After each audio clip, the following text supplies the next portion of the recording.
They say power corrupts, but that's a lie comfortable people tell themselves. Power doesn't corrupt. It reveals.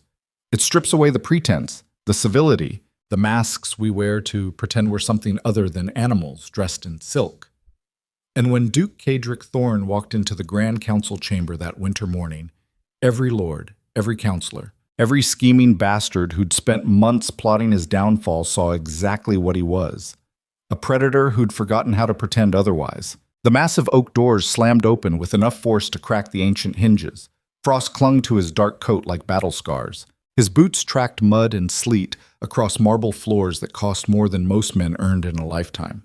Behind him, 4 royal guards stood frozen in the doorway, their hands hovering uselessly over sword hilts they knew better than to draw. Lord Chancellor Brennus half rose from his seat at the head of the table, his face cycling through shock, outrage, and something that looked uncomfortably like fear. Around him, the 7 high lords of the kingdom sat rigid in their ceremonial robes, caught between standing to acknowledge a duke's entrance and remaining seated to emphasize his disgrace. Cedric solved their dilemma by not giving a damn either way. He moved through the chamber like violence waiting to happen, his presence sucking the air from the room. The fire in the great hearth seemed to dim. The morning light filtering through stained glass windows turned cold and gray. 3 months ago, these same men had smiled and bowed and called him the Sword of the Kingdom. Today, they'd summoned him here to strip that sword away. The irony wasn't lost on him. Brennus cleared his throat, that performative sound men make when they're about to say something they've rehearsed. Political theater.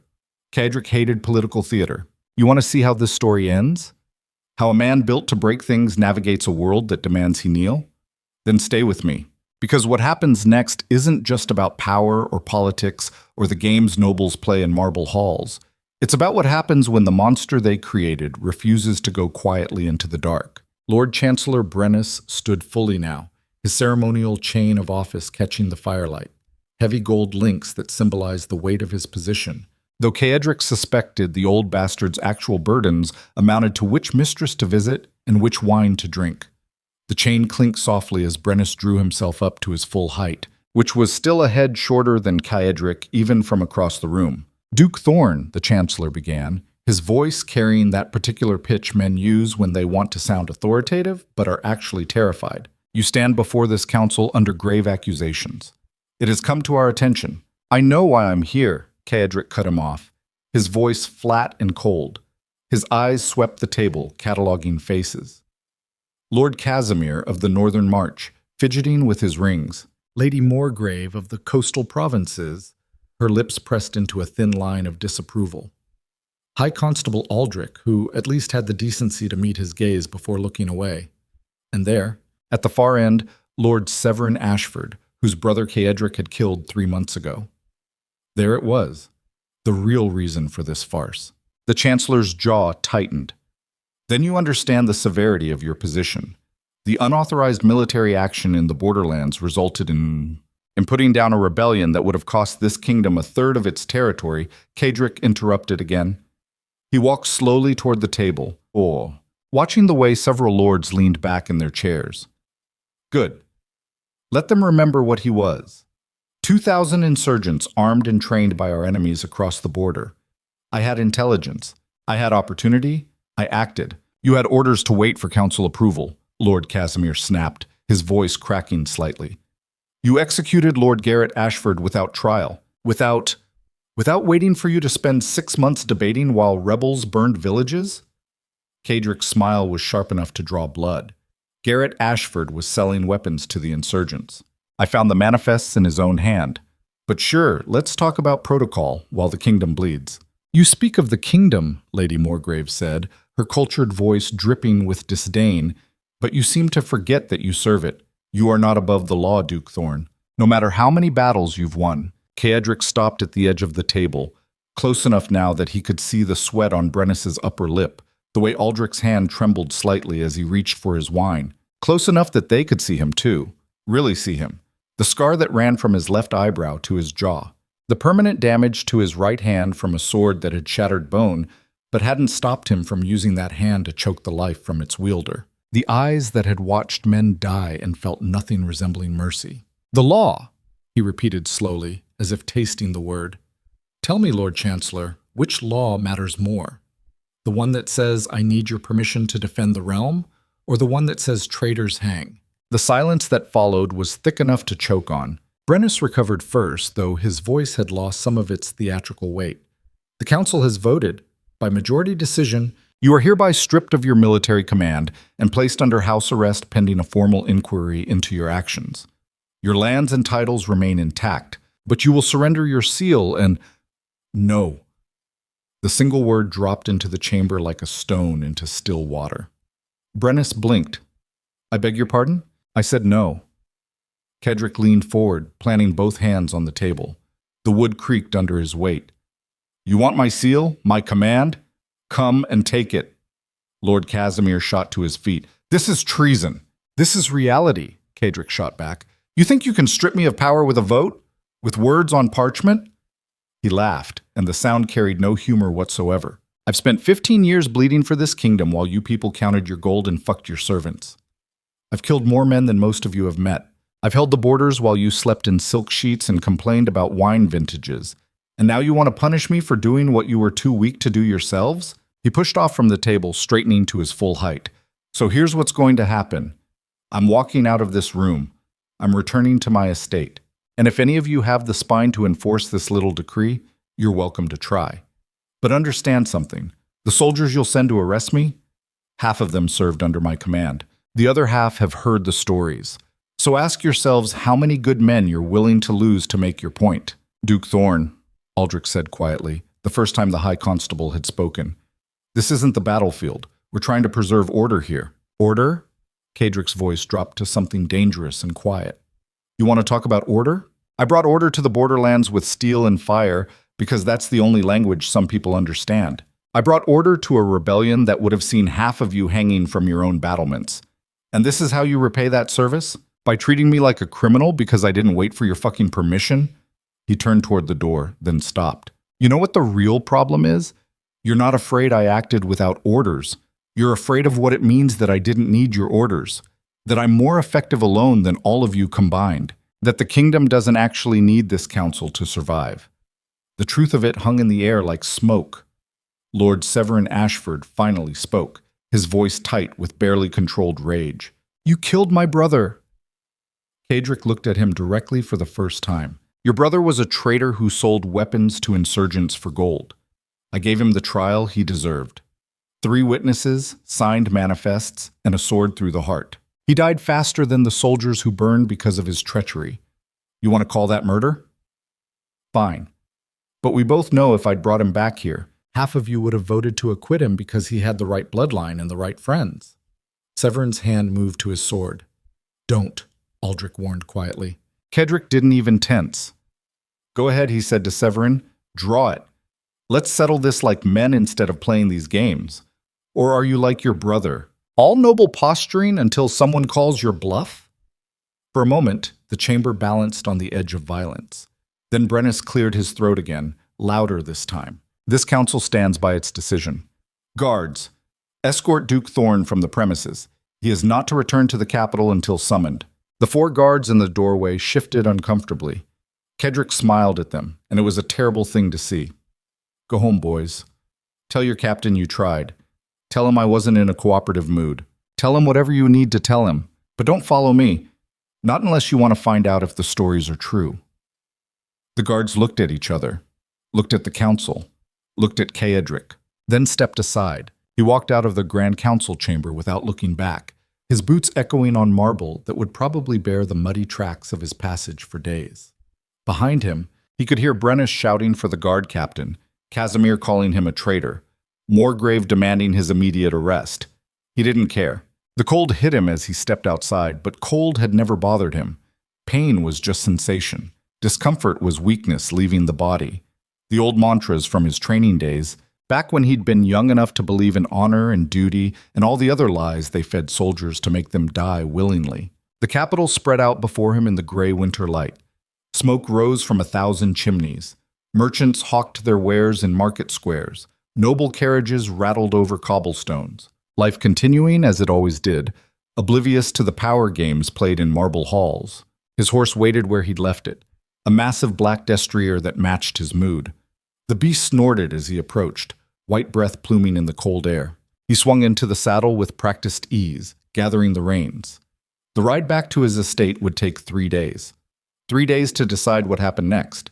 3 days to figure out if he was going to kneel or break the system that demanded his submission. He urged the horse forward, out of the capital's gates, toward the northern roads that led to Thornwood Keep. Behind him, the city bells began to toll. Whether in warning or mourning, he neither knew nor cared. The road north wound through farmland that had been prosperous once before the wars. Now the fields lay fallow, the farmhouses abandoned or burned. Cadric rode past them without seeing them, his mind turning over the morning's confrontation like a puzzle with missing pieces. They'd wanted him afraid, wanted him to grovel and apologize and accept their judgment like a good little soldier. But fear was a tool, and he'd long ago learned not to be ruled by his own tools. What they'd actually accomplished was showing him exactly how fragile their power really was. A vote, words on parchment, the illusion of authority without the strength to enforce it. He'd called their bluff, and they'd folded. The question now was what they'd do about it. Exile was the obvious move. Strip his titles in absentia, declare him outlaw, offer a bounty. But that required consensus, and consensus required courage. Casimir didn't have it. Morgrave wouldn't risk her coastal trade routes. Aldrich knew too much about which lords were truly loyal and which were simply afraid. Brennus was a politician first, which meant he'd spend weeks trying to build a coalition that couldn't be built. No. The real danger was Severin Ashford. A brother's death demanded blood. Noble honor, family reputation, all the old codes that men clung to when they wanted to justify violence. Severin was younger than Garrett had been, hungrier, and twice as stupid. Stupid men were unpredictable. Stupid men with grievances were dangerous. The sun was past its zenith when Cadric stopped at a way station to water his horse. The innkeeper, a weathered man with knowing eyes, took one look at him and offered bread and dried meat without being asked. Cadric paid with silver and ate standing, watching the road behind him. "You expecting trouble, my lord?" the innkeeper asked carefully. "Always," Cadric replied. He rode until dark, then made camp in a copse of trees far enough from the road that he could see anyone approaching. No fire. Cold rations. The kind of precautions that had kept him alive through 15 years of warfare while younger, more optimistic men fed the crows. Sleep came in fits. Old habit. Never deep enough that a footstep wouldn't wake you. Never long enough that exhaustion could dull your edge. He dreamed of the Borderlands campaign, of villages burning and rebels screaming, of Garrett Ashford's face as he realized that his noble blood wouldn't save him, that the man holding the sword didn't care about lineage or political consequences. "Your brother was a traitor," Cadric had told him, just before the blade took him. "This isn't murder, it's justice." Garrett had died calling him a monster. He probably wasn't wrong. Dawn broke gray and cold. Cadric rode on, pushing the destrier harder now, urgency creeping into his bones. Something felt wrong. The particular kind of wrong that preceded ambushes and betrayals, the itch between the shoulder blades that came from too many years learning to trust his instincts. The northern road climbed into forested hills, the landscape growing wilder and more remote. His estate lay another day's hard ride ahead, a fortress built by his grandfather during the Consolidation Wars. Stone walls and iron gates and defensible positions. If they wanted him, they'd have to dig him out. The attack came at midday. 6 riders burst from the tree line ahead, spreading out to block the road. Behind him, he heard more hoofbeats, pincer movement, professional.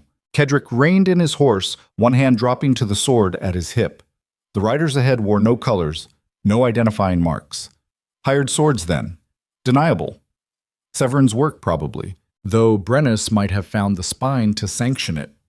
The lead rider, a scarred man with dead eyes, walked his horse forward slowly. "Duke Thorn," the man called out. "You're wanted back in the capital. Come quiet, and there's no need for blood." Cadric smiled his terrible smile. There's always need for blood. He drew his sword in a smooth motion and spurred the destrier forward before they could react. The horse, trained for battle, charged like a battering ram. Cadric's blade caught the lead rider across the throat, opening him to the spine. Hot blood sprayed across snow and dead grass.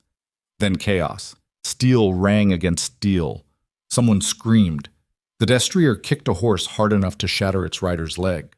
Kedrick moved through the melee with brutal efficiency, each strike calculated, no wasted motion.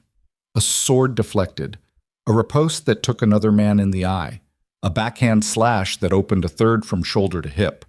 The riders behind him crashed into the fight, 10 men total, professional odds. He killed 4 in the first minute. The rest broke and ran. Kedrick didn't pursue. He sat his horse in the middle of the carnage, breathing hard, blade dripping red onto white snow.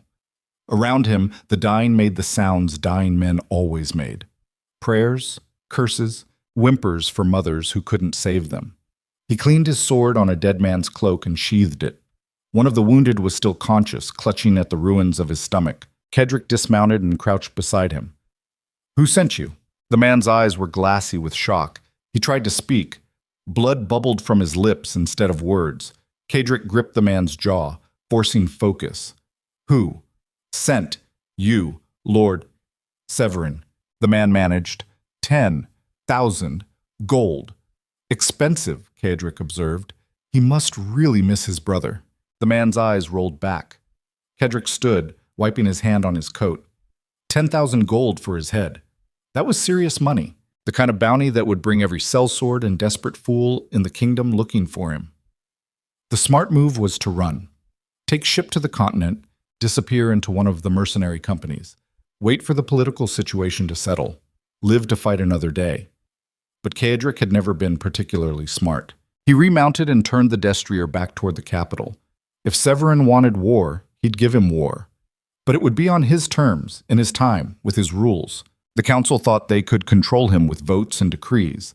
They were about to learn a lesson in applied violence. The capital's walls appeared on the horizon as the sun began to set. Kedrick approached from the east, avoiding the main gates.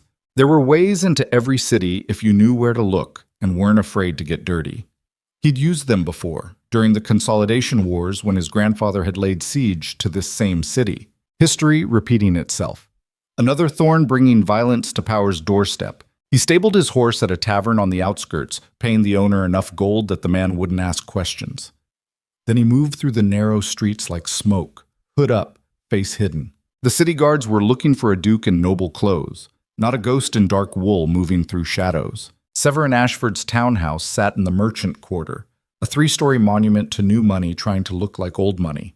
Marble columns, gold leaf, statuary that cost more than taste. Kedrick watched it from an alley across the street, cataloging guards, exits, patterns. 4 guards outside, probably 6 inside.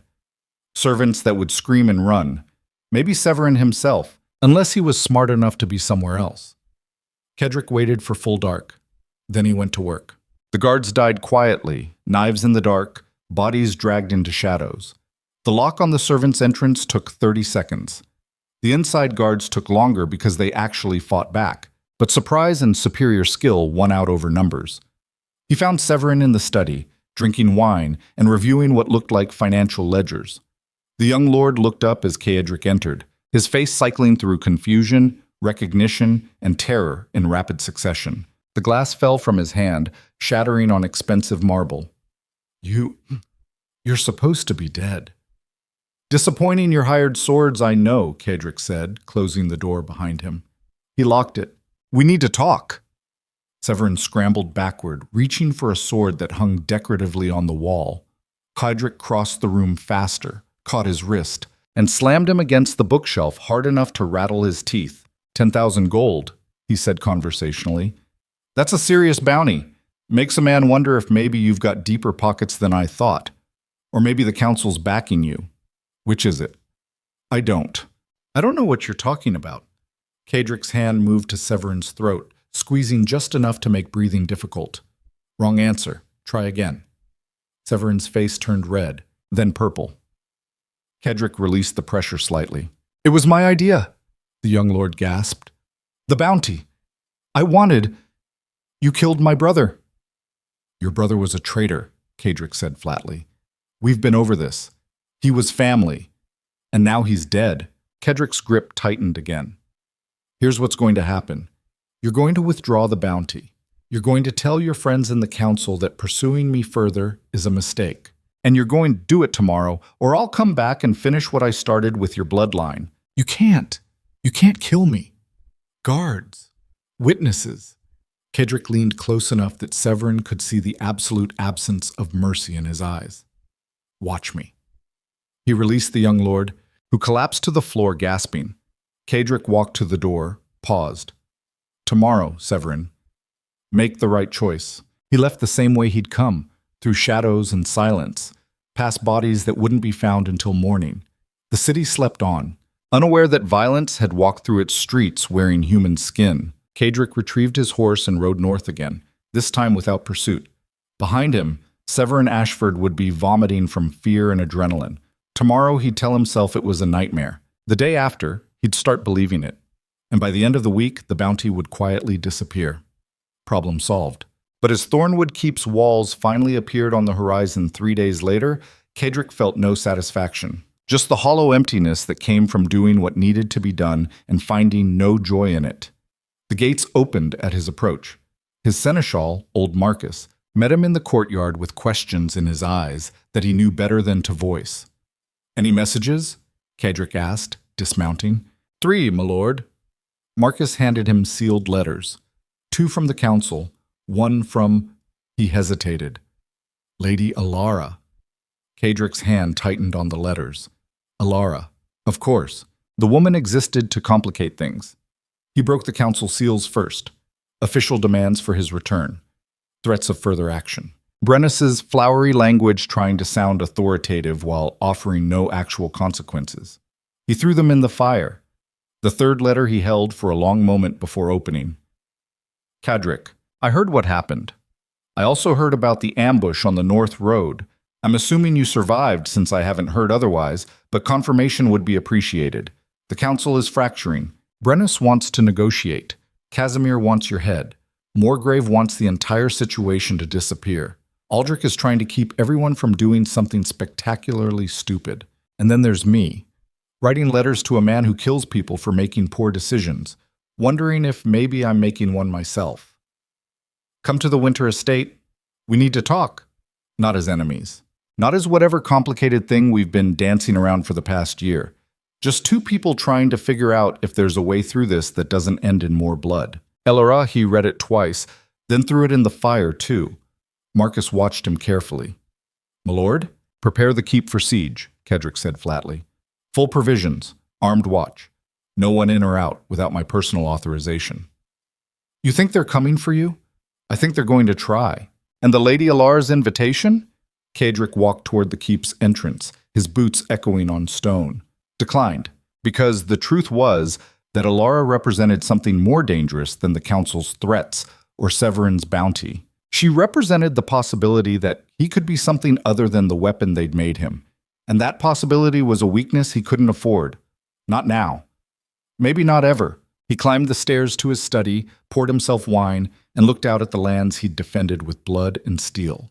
The kingdom that had used him and discarded him. The nobles who feared him and the soldiers who followed him and the woman who thought she could save him from himself. And as the winter sun set over Thornwood Keep, Duke Kedrick Thorn made a decision that would change everything. He was done playing by their rules. The next morning, he sent riders to every garrison that had served under his command. The message was simple. The council has fallen to corruption. Those who value honor over politics, gather at Thornwood. Bring your swords. By sunset, the first companies had arrived. By week's end, he had an army. Within 48 hours, Thornwood Keep transformed from fortress to war camp. The courtyard filled with tents and cook fires. The armory rang with the sound of steel being sharpened. Men who'd fought beside Kedrick in the borderlands arrived in groups of 10, 20, 50, their loyalty worth more than any council decree. Marcus moved through the chaos with practiced efficiency, organizing supplies and assigning quarters. The old seneschal had served 3 generations of thorns and understood what was happening without needing it explained. His lord was preparing for war, not against foreign enemies this time, but against the very kingdom he'd bled to protect. Kedrick stood in the war room staring at maps spread across oak tables scarred by 100 strategy sessions. The capital sat like a jewel in the center of the kingdom, surrounded by farmland and trade routes. 4 major roads led in, 6 minor ones. The walls were old but maintained. The garrison numbered 3,000, maybe more. Taking it would cost blood. Holding it would cost more. Captain Voss entered without knocking, mud still clinging to his boots from the road. The man was built like a siege engine, all muscle and scar tissue, with eyes that had seen too much death to be shocked by the prospect of more. He'd served as Kaedric's second during the Borderlands campaign, the kind of soldier who followed orders without questioning their morality. "We've got close to 800 men," Voss reported, moving to stand beside the map. "More arriving daily. Word spreading. Half the northern garrisons are ready to march. Equipment? Enough for a month of sustained combat. Longer if we can secure supply lines." Kaedric traced a finger along the northern road. "And loyalty? How many are here because they believe in the cause versus how many just hate the council?" Voss grunted, something that might have been a laugh in a man capable of humor. "Does it matter? Hate's a stronger motivator than belief anyway. It matters if they break when things get ugly." The captain's expression didn't change. "You're asking if they'll follow you into treason. The answer's yes. These men saw what you did in the Borderlands. They know the council would have let those villages burn while they debated proper procedure. You didn't. That bought loyalty the council's gold never could." Kaedric studied the map in silence. The truth was simpler and uglier than Voss made it sound. These men followed him because he'd kept them alive through campaigns that should have killed them, because he made the hard calls that other commanders avoided, because when the choice came down to their lives or enemy lives, he chose his men every single time. That wasn't honor. It was basic mathematics wrapped in battlefield pragmatism. But it worked. "Send riders to the eastern garrisons," he said. "Same message. Anyone who wants to stand against corruption meets at Thornwood. Promise them nothing except honest leadership and a chance to fix what's broken. And if the council moves against us before we're ready, then we fight with what we have." Voss nodded and turned to leave, pausing at the door. "Sir, there's one more thing. A rider came in this morning. Personal message." He hesitated. "From Lady Alara." Kaedric's jaw tightened. "I already declined her invitation." "This isn't an invitation. It's a warning. She says the council's moving faster than expected. Brennus is calling for a vote to declare you an enemy of the state. If it passes, they'll mobilize the full royal army against Thornwood." "When's the vote?" 3 days.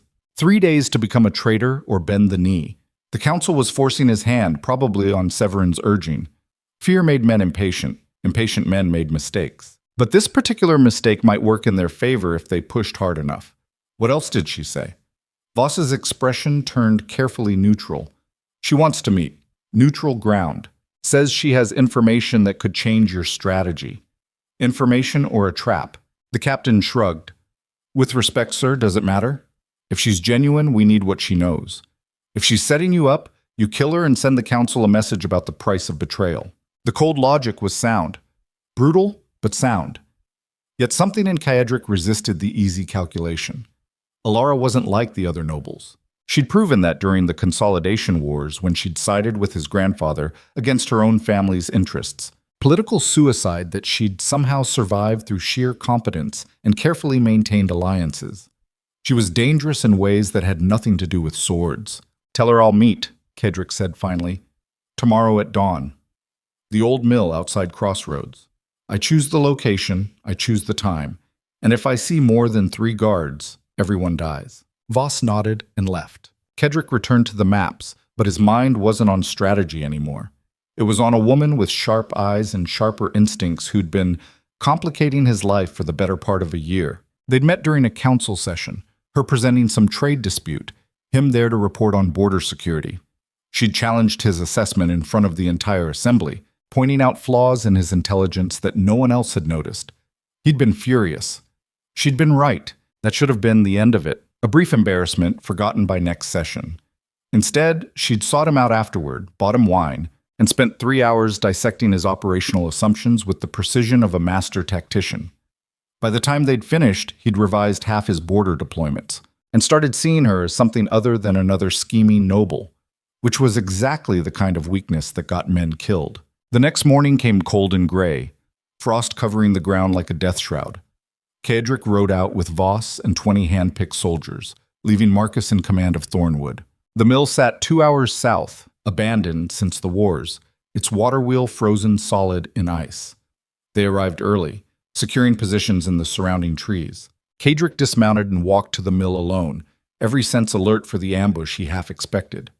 Alara arrived precisely at dawn, She rode a gray mare, dressed in dark wool that made her nearly invisible against the winter landscape. 3 guards accompanied her, as agreed, though Kaedric recognized the type immediately. Former soldiers, not ceremonial peacocks. Men who knew which end of a sword did the killing. She dismounted and approached without hesitation, her guards staying back. Confidence or foolishness, hard to tell which. Her face was pale in the morning light, beautiful in the way that dangerous things often were. Sharp cheekbones, darker eyes that missed nothing, lips pressed into a line that suggested she was as wary of this meeting as he was. They stopped 3 paces apart. "You came," she said. "You said you had information worth hearing." "I do." She glanced at the tree line where his men were hidden. "Though I notice you brought enough firepower to level a small town." Kedric's expression didn't change. "You notice things. It's one of your more irritating qualities." Her mouth twitched, almost a smile. "I've been called worse by better men. Flattering yourself or insulting me?" "Both." She pulled a sealed letter from her coat. "This is a copy of the Council's emergency decree. Brennus is pushing for a vote tomorrow instead of 3 days from now. If it passes, you'll be declared enemy of the state by sunset. Full mobilization orders already drafted." Kaedric took the letter, broke the seal, scanned the contents. Legal language trying to make treason sound like civic duty.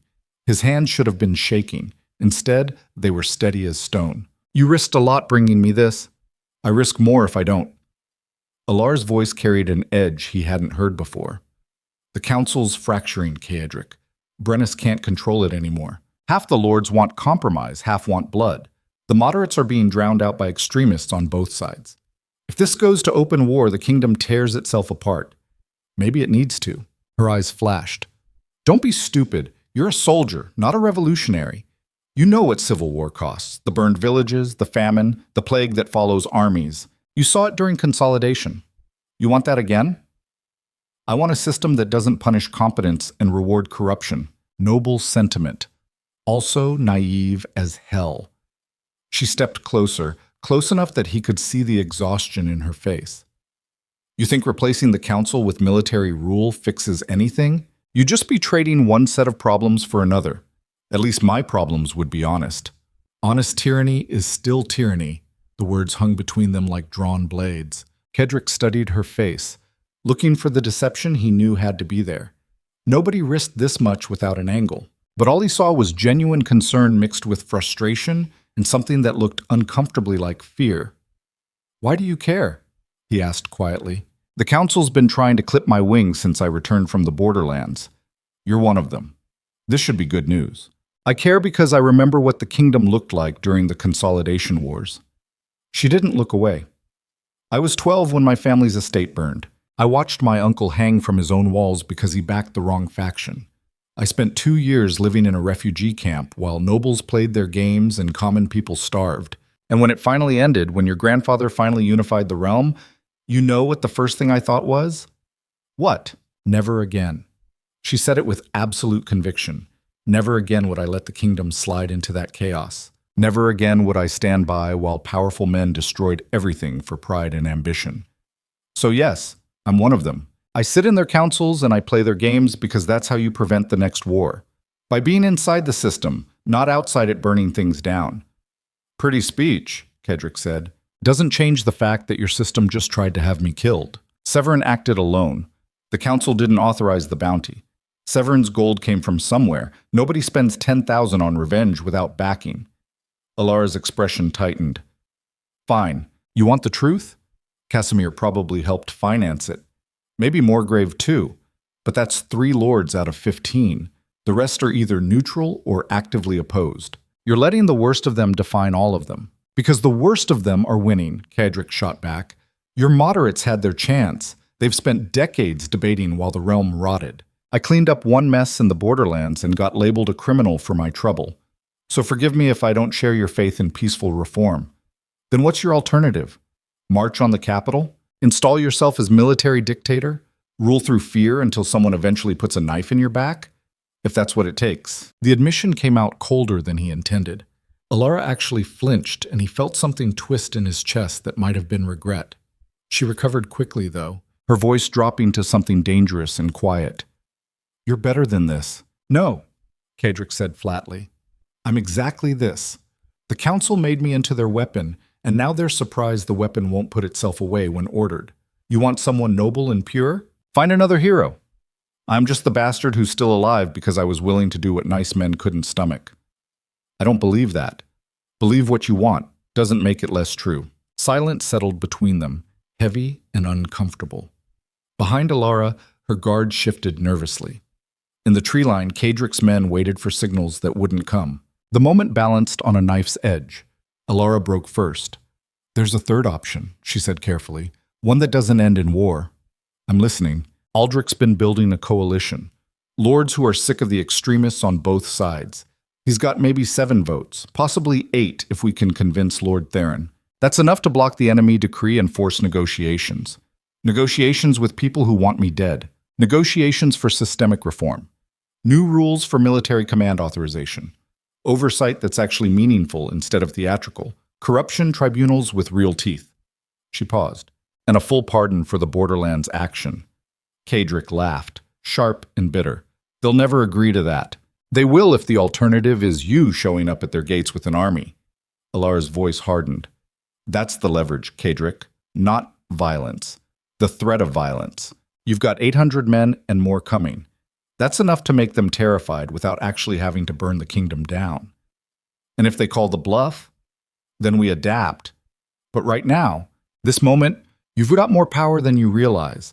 Don't waste it on a war you don't actually want. He studied her face, looking for the manipulation, the hidden agenda. All he found was earnest belief mixed with desperation. She actually thought this could work. She actually believed the system could fix itself if pushed hard enough. It was almost charming how wrong she was. The council doesn't negotiate from weakness, he said. They'll smile and promise reform, and the moment I stand down, they'll find new ways to undercut me. Slower, quieter, but just as effective. Not if we make it public. Full transparency. Aldrich presents the reform package to the Grand Assembly, not just the council. Every lord, every guildmaster, every voice that matters. They can't quietly sabotage what the entire realm is watching. Kadrick considered it. The logic was sound, even if the optimism wasn't. Public pressure could work where private deals failed, but it required trust he didn't have, and faith in institutions he'd watched fail repeatedly. What's your stake in this? He asked. You said you care about preventing war. Fine. But there's something else, something personal. Alara's composure cracked for just a moment, something raw and honest showing through. Because I don't want to watch you become the thing you're fighting against. She said it quietly, almost gently. You're not a tyrant, Kadrick. You're a soldier who's been betrayed by the people he served. But if you march on that capital, if you take power by force, that's exactly what you'll become. And I've seen enough good men destroyed by their own anger to let it happen to one more. The words hit harder than they should have. Nobody had talked to him like that in years. Like he was human instead of weapon. Like his choices mattered beyond their tactical implications. It was uncomfortable and infuriating and somehow exactly what he needed to hear. He turned away, staring at the frozen water wheel. The mill had been beautiful once, productive, part of a functioning community. Now it was just another ruin left by wars that nobody remembered, and nobody had won. 3 days, he said finally. You get Aldrich's coalition together, convince Theron, and present the reform package. If the council accepts meaningful change, I'll consider standing down. If they stall or sabotage or play games, I march. Alara's breath came out in a visible cloud. That's all I'm asking. And Severin's bounty disappears, publicly, with a formal apology from the council. Done. One more thing. Kadrick turned back to face her. You personally guarantee this. Not Aldrich, not Brennus. You. Because if this falls apart, if I find out you used me to buy time for the council to mobilize, I'll remember who convinced me to wait. Her jaw tightened, but she nodded. You have my word. Then we have a deal. They stood there for another moment, something unspoken passing between them. In another life, another world, maybe they could have been allies. Maybe more. But this world didn't allow for maybes. And neither did the choices they'd already made. Alara moved first, turning toward her horse. Her guards visibly relaxed as she mounted. She looked back once, her expression unreadable in the gray morning light. Don't make me regret this, Kadrick. Too late for that, he replied. We both passed regret a long time ago." She rode off, her guards trailing behind. Kedrick watched until they disappeared into the winter landscape, then signaled for Voss. The captain emerged from the trees with a questioning look. "Well?" "We wait 3 days," Kedrick said. "Let Alara try her diplomatic solution. Meanwhile, we prepare for the probability it fails. And if it doesn't fail, then I'll have to figure out how to be something other than a threat." Voss grunted. "With respect, sir, you've never been good at that." "I know. That's what worries me." They rode back to Thornwood in silence. Kedrick's mind already running through contingencies and countermoves. Alara thought she could save him from himself. Noble intention, completely misguided, because the truth she couldn't understand, was that there was nothing left to save. He'd been broken and rebuilt too many times, shaped by violence into something that only understood force and consequence. The man who might have believed in reform had died somewhere in the borderlands, throat cut by the same kind of corruption Alara wanted to peacefully negotiate away. What remained was the weapon, and weapons didn't negotiate.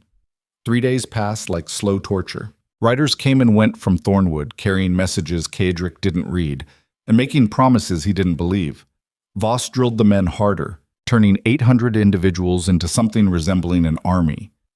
The forges ran day and night, producing arrows and sharpening blades. Marcus stockpiled food and medical supplies, the quiet preparation of a man who'd seen too many sieges. On the evening of the 3rd day, a rider arrived from the capital bearing Aldrich's seal. Kedrick took the letter to his study, poured himself wine he didn't drink, and broke the wax. The writing was Aldrich's, blunt and pragmatic. Duke Thorn, the vote succeeded. Barely. 8 lords in favor of reform, 6 opposed, 1 abstention. The enemy decree is blocked. Brennus has agreed to formal negotiations beginning in 1 week. Your presence is requested but not required. Severin Ashford's bounty has been formally rescinded, and he's been censured by the council. Full reform package attached. Review at your leisure. This is real, Kedrick. We actually pulled it off. Give peace a chance. Aldrich Kedrick read it 3 times, then read the reform package. Detailed proposals for military oversight, corruption tribunals, transparent budgeting, meaningful changes that would actually address systemic problems, the kind of reforms he'd wanted but never believed possible. It was everything Alara had promised, which made it infinitely more dangerous. Because if this was real, if the council actually intended to follow through, then he had to make a choice he'd been avoiding for years. He had to decide whether he was still capable of being something other than the weapon they'd made him. Voss found him an hour later, still staring at the letter. "News?" the captain asked. "They agreed to reform," Kedrick said quietly. "Full package. Negotiations start next week." Voss's expression didn't change. "You believe it?" "That's the question, isn't it?" The captain moved to the window, looking out at the encampment below. 800 men who'd answered the call. Men who'd risked treason because they believed in him more than they feared the council. Men who deserved better than being used in political games. "What do you want to do?" Voss asked. Kedrick stood, walked to the map table, stared at the capital, sitting like a prize waiting to be claimed. One hard push and it would fall. The council knew it. The soldiers knew it. Everyone was just pretending otherwise while they played at diplomacy. But Alara's words echoed in his head. "You're better than this." Was he, though? Or was that just another comfortable lie? "Send word to the men," he said finally. "Stand down from combat readiness. Maintain defensive posture but no offensive preparations. And send a message to Aldrich. I'll attend the negotiations. Alone, unarmed, under formal truce." Voss turned slowly. "Sir, that's stupid, I know." Kedrick's voice carried an edge. "But if I show up with an army, it proves they were right to fear me. If I show up alone, it proves I'm willing to try their way first. And if it's a trap, then you burn the capital to ash and make sure everyone remembers why threatening a thorn was always a mistake." The captain nodded slowly, recognizing an order when he heard one. "I'll make the arrangements." After Voss left, Kedrick poured fresh wine and actually drank it this time. The decision was made. For better or worse, he was choosing diplomacy over violence. Choosing to believe that maybe, possibly, the system could be fixed without breaking it first. It felt like weakness. It felt like surrender. It felt like the hardest thing he'd ever done. Because violence was easy. Violence was familiar. Violence was the language he spoke fluently after 15 years of warfare. But peace? Peace required trust and compromise and all the soft skills that soldiers learn to abandon. Peace required becoming something he wasn't sure he could be anymore. The week before negotiations passed in strange suspended tension. Kadric divided his time between studying the reform proposals and avoiding Alara's increasingly frequent messages. She wanted to coordinate strategies, align their positions, make sure they presented a united front. He wanted to walk into that council chamber without owing anyone anything. The morning of negotiations, he dressed simply. No armor, no weapons, no symbols of rank beyond the ducal signet he wore more from habit than pride. Marcus tried to convince him to bring guards. Voss practically begged. Kadric refused both. This was about trust, or the performance of trust, anyway. The ride to the capital took most of the day. He entered through the main gates this time, no shadows or secrecy. Guards watched him pass with expressions ranging from fear to respect to outright hatred. Let them look. Let them see that Duke Thorn could walk among them without an army at his back. The council chamber had been prepared for formal negotiations. Long table, uncomfortable chairs, enough ceremony to make everyone miserable. Aldrich sat at the head, looking older than the last time Kadric had seen him. Brennus occupied the chancellor's seat, his face carefully neutral. Other lords filled in the spaces between, a mix of reformists and traditionalists forced into uneasy proximity. And there, near the window, stood Alara. She met his eyes briefly. Something passed between them that might have been relief or might have been warning. Kadric took his assigned seat without ceremony. Aldrich cleared his throat. Gentlemen, Lady Morgrave, we're here to discuss implementing the reform package approved by this council 3 days ago. Duke Thorn has agreed to participate in good faith. I expect the same from everyone present. Brennus leaned forward. Before we begin, I think we should address the rather substantial army currently camped at Thornwood Keep. They're defensive forces, Kadric said flatly. No offensive capability, no mobilization orders. They remain on my lands under my authority. Convenient distinction, Lord Casimir muttered. Kadric's gaze swung to him. Would you prefer I dismiss them entirely? Left myself defenseless while we negotiate? Because recent events suggest that would be monumentally stupid. Casimir's face reddened. Recent events happened because you executed a nobleman without trial. Recent events happened because that nobleman was selling weapons to insurgents. Kadric's voice dropped to something cold and precise. We can relitigate the Borderlands action if you want. I've got manifests, witness statements, and enough evidence to hang Garrett Ashford twice. Or we can move forward with reforms that prevent future situations from escalating the same way. The room went silent. Aldrich seized the moment. The reform package addresses exactly that issue. New protocols for military action during emergencies, oversight that's actually functional, and tribunals capable of handling corruption cases fairly. Duke Thorn gets accountability. The council gets appropriate authority. Everyone wins. Except the corrupt, Alara added quietly from her position by the window. Which should be the point. Lady Morgrave shifted uncomfortably. These reforms are extensive. Implementation would take months, possibly years. We need guarantees that Duke Thorn won't simply resume hostilities the moment things don't proceed fast enough for his taste. All eyes turned to Kadric. He could feel the weight of the moment. The fork in the road where everything either got better or descended into the violence he'd been preparing for. His hands rested flat on the table, steady despite the adrenaline singing through his veins. You want guarantees, he said? Fine. I'll commit to a 6-month implementation period. No military action, no threats, no intimidation. I'll submit to oversight, participate in tribunal proceedings, and cooperate fully with reform efforts. In exchange, the council commits to actual follow-through. Real investigations into corruption, real consequences for abuse of power, real structural change. And if we fail to deliver, Brennus asked carefully, then we're back where we started, Kadric said. But at least we'll have tried. The words surprised him as much as they surprised the room, because somewhere in the past 3 days, between Alara's challenge and Aldrich's reforms and his own exhaustion with constant warfare, he'd started to actually mean it. Maybe he could be something other than a weapon.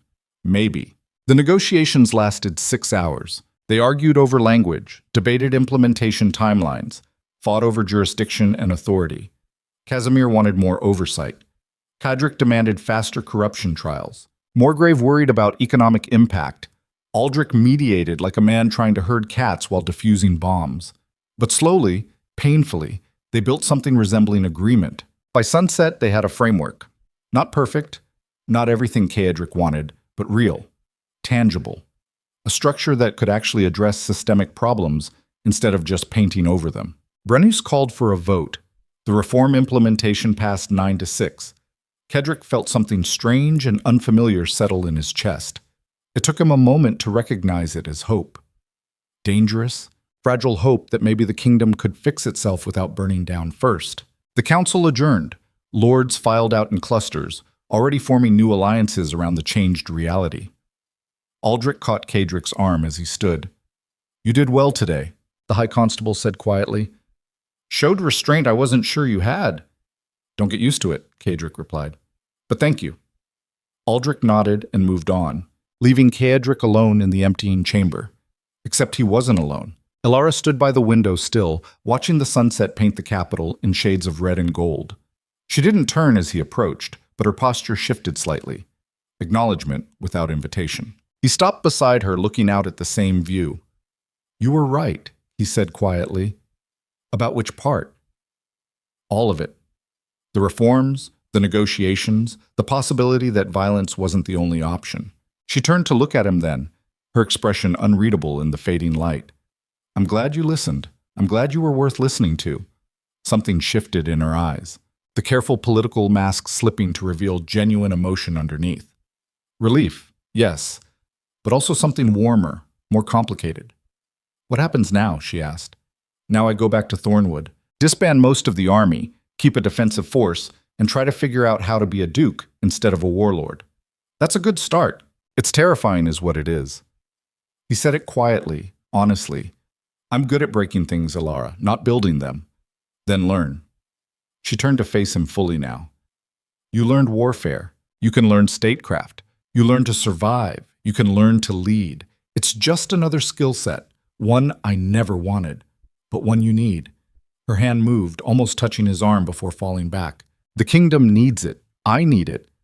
The admission hung between them like a held breath. Kaedric studied her face, seeing past the political operator to the woman underneath. The one who'd risked everything to prevent a war. The one who believed in him when he'd stopped believing in himself. Dangerous. So dangerous. But maybe that was the point. Maybe being worth saving meant being vulnerable enough to need saving in the first place. "I'll try," he said. "No promises, no guarantees. But I'll try." Elara smiled then, small and genuine. "That's all I'm asking." They stood there as darkness fell over the capital, two people who'd spent years fighting their own battles finally standing on the same side. It wouldn't be easy. The council would test him, enemies would emerge, old habits would pull him back toward violence. But for the first time in longer than he could remember, Kaedric Thorn looked at the future and saw something other than blood and ash. He saw possibility, and that scared him more than any army ever had. But he faced it anyway, the way he'd faced everything else. One choice at a time. One step forward into unknown territory. One chance to become something more than the weapon they'd made him. The negotiations had bought him that chance. Now he had to figure out if he was brave enough to take it. The first 3 weeks felt like walking through a dream someone else was having. Kaedric returned to Thornwood and did exactly what he'd promised. Disbanded 2/3 of his forces with full pay and letters of commendation. Kept a garrison of 300, enough to defend the keep, but not enough to threaten anyone.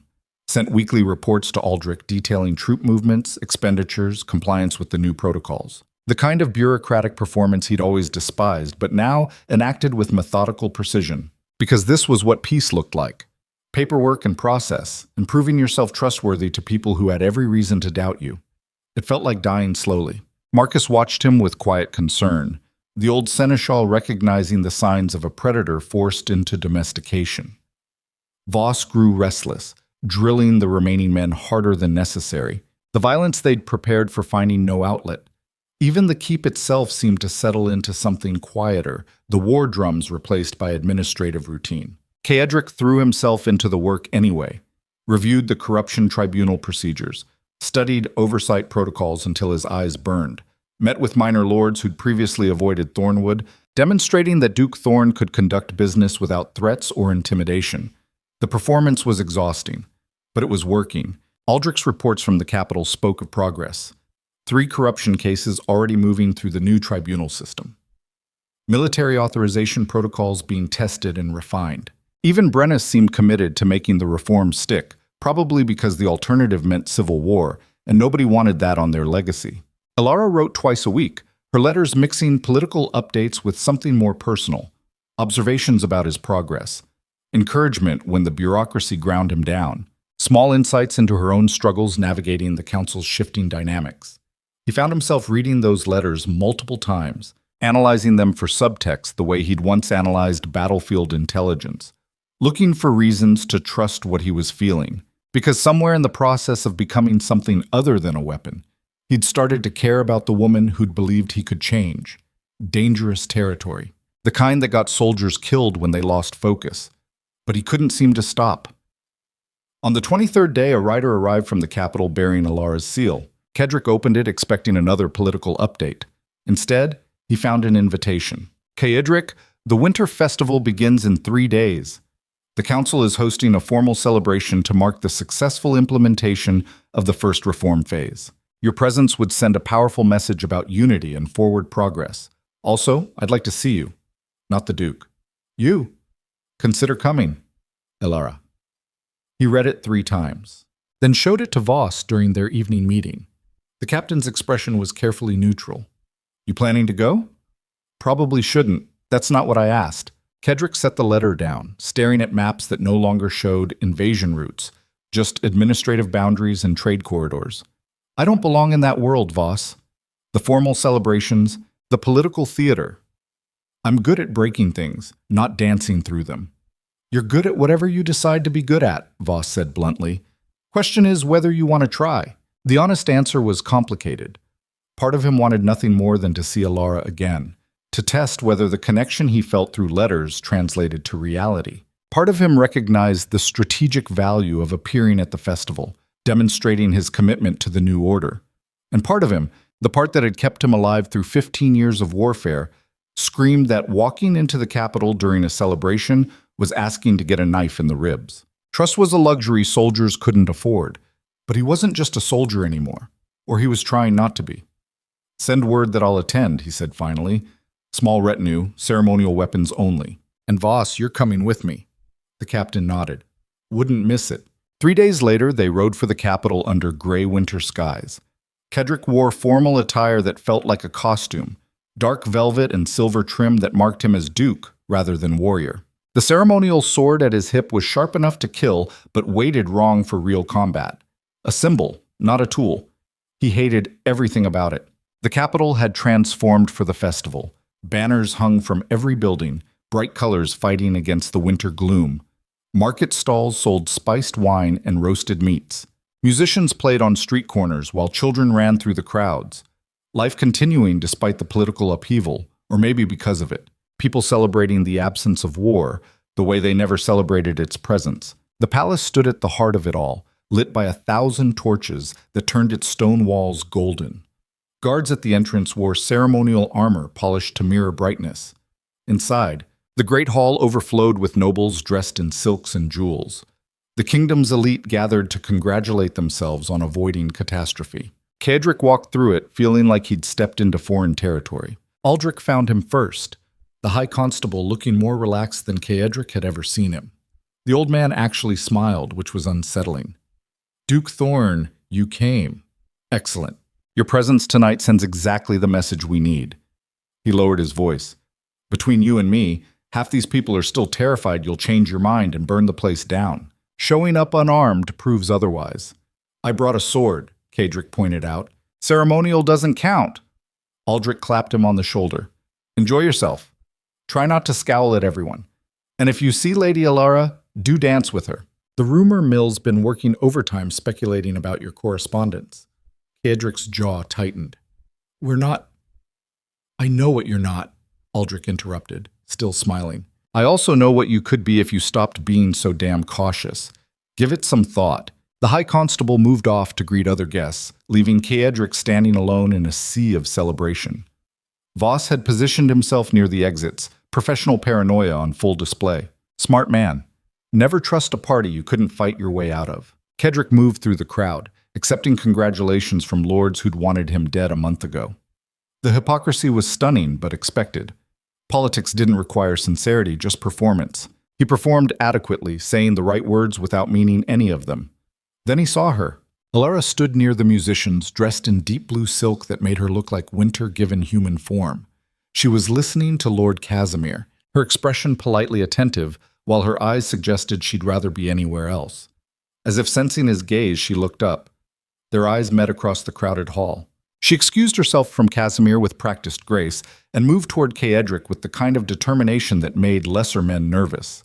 He found himself walking to meet her halfway, the crowd partying around them like water around stone. They stopped 3 feet apart, proper distance for public interaction, too far for anything resembling intimacy. "You came," she said. "You invited me. I didn't think you would." Shows what you know about my decision-making process. Her mouth twitched, still charming as ever. "I try."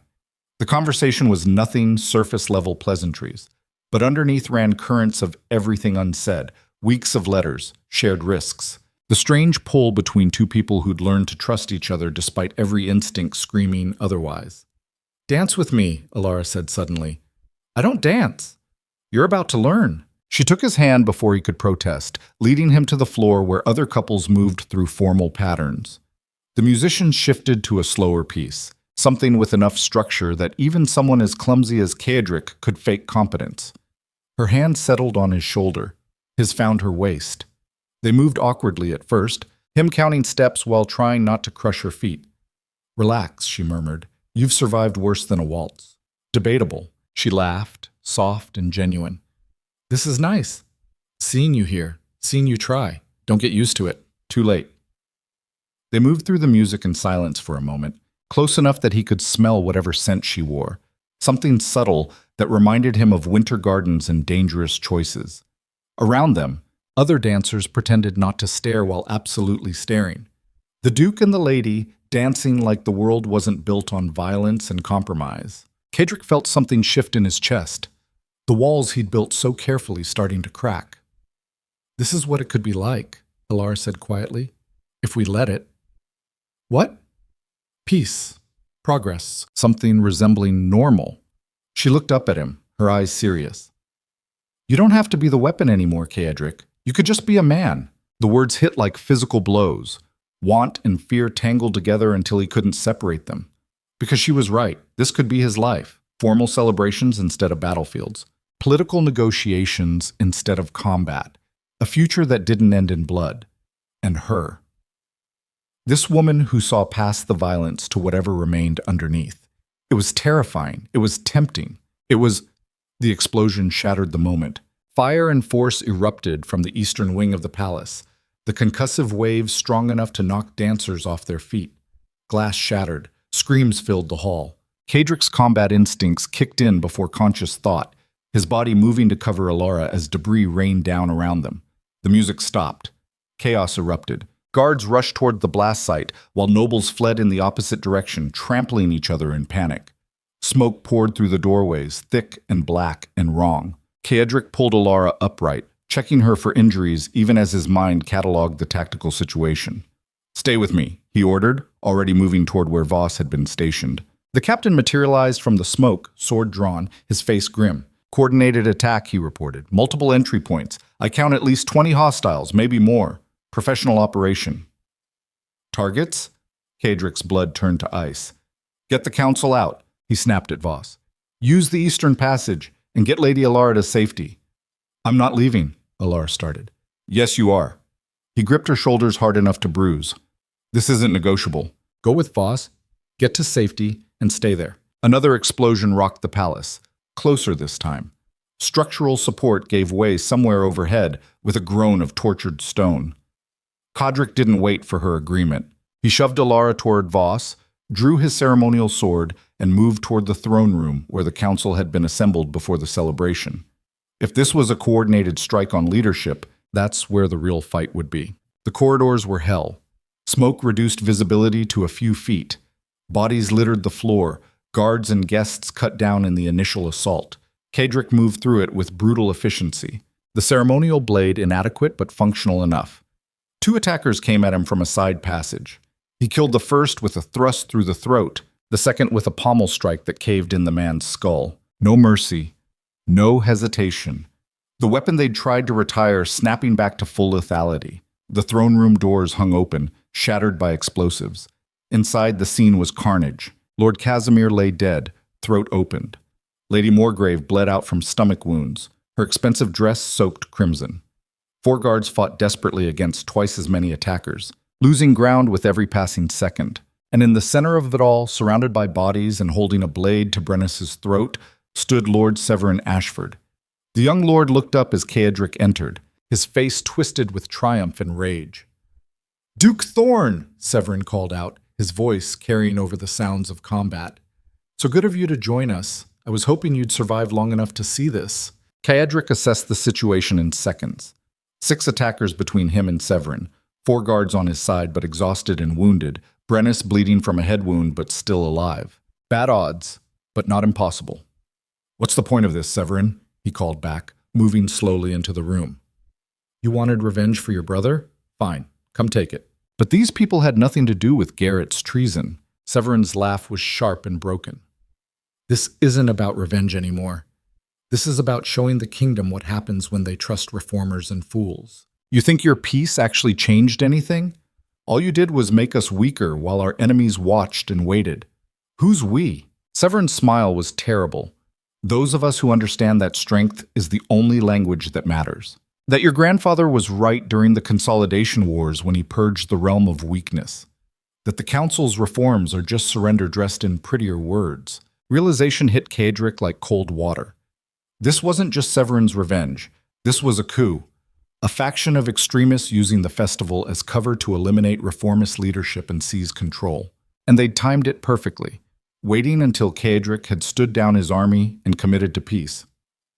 "Where's Aldrich?" he demanded. "Dead," Severin said cheerfully. "Him and 5 other moderates. All the voices calling for your precious reforms. Gone.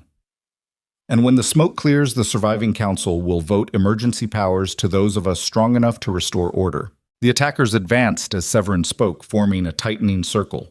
Ceadric adjusted his grip on the ceremonial sword, calculating angles and probabilities. He could take maybe 3 before they overwhelmed him. Not good enough. Then Voss appeared in the doorway with 10 palace guards, and the odds shifted. The captain didn't announce himself, just charged straight into the fight with the kind of precision that came from years fighting beside Ceadric. Steel rang against steel. Men screamed. Blood painted expensive marble.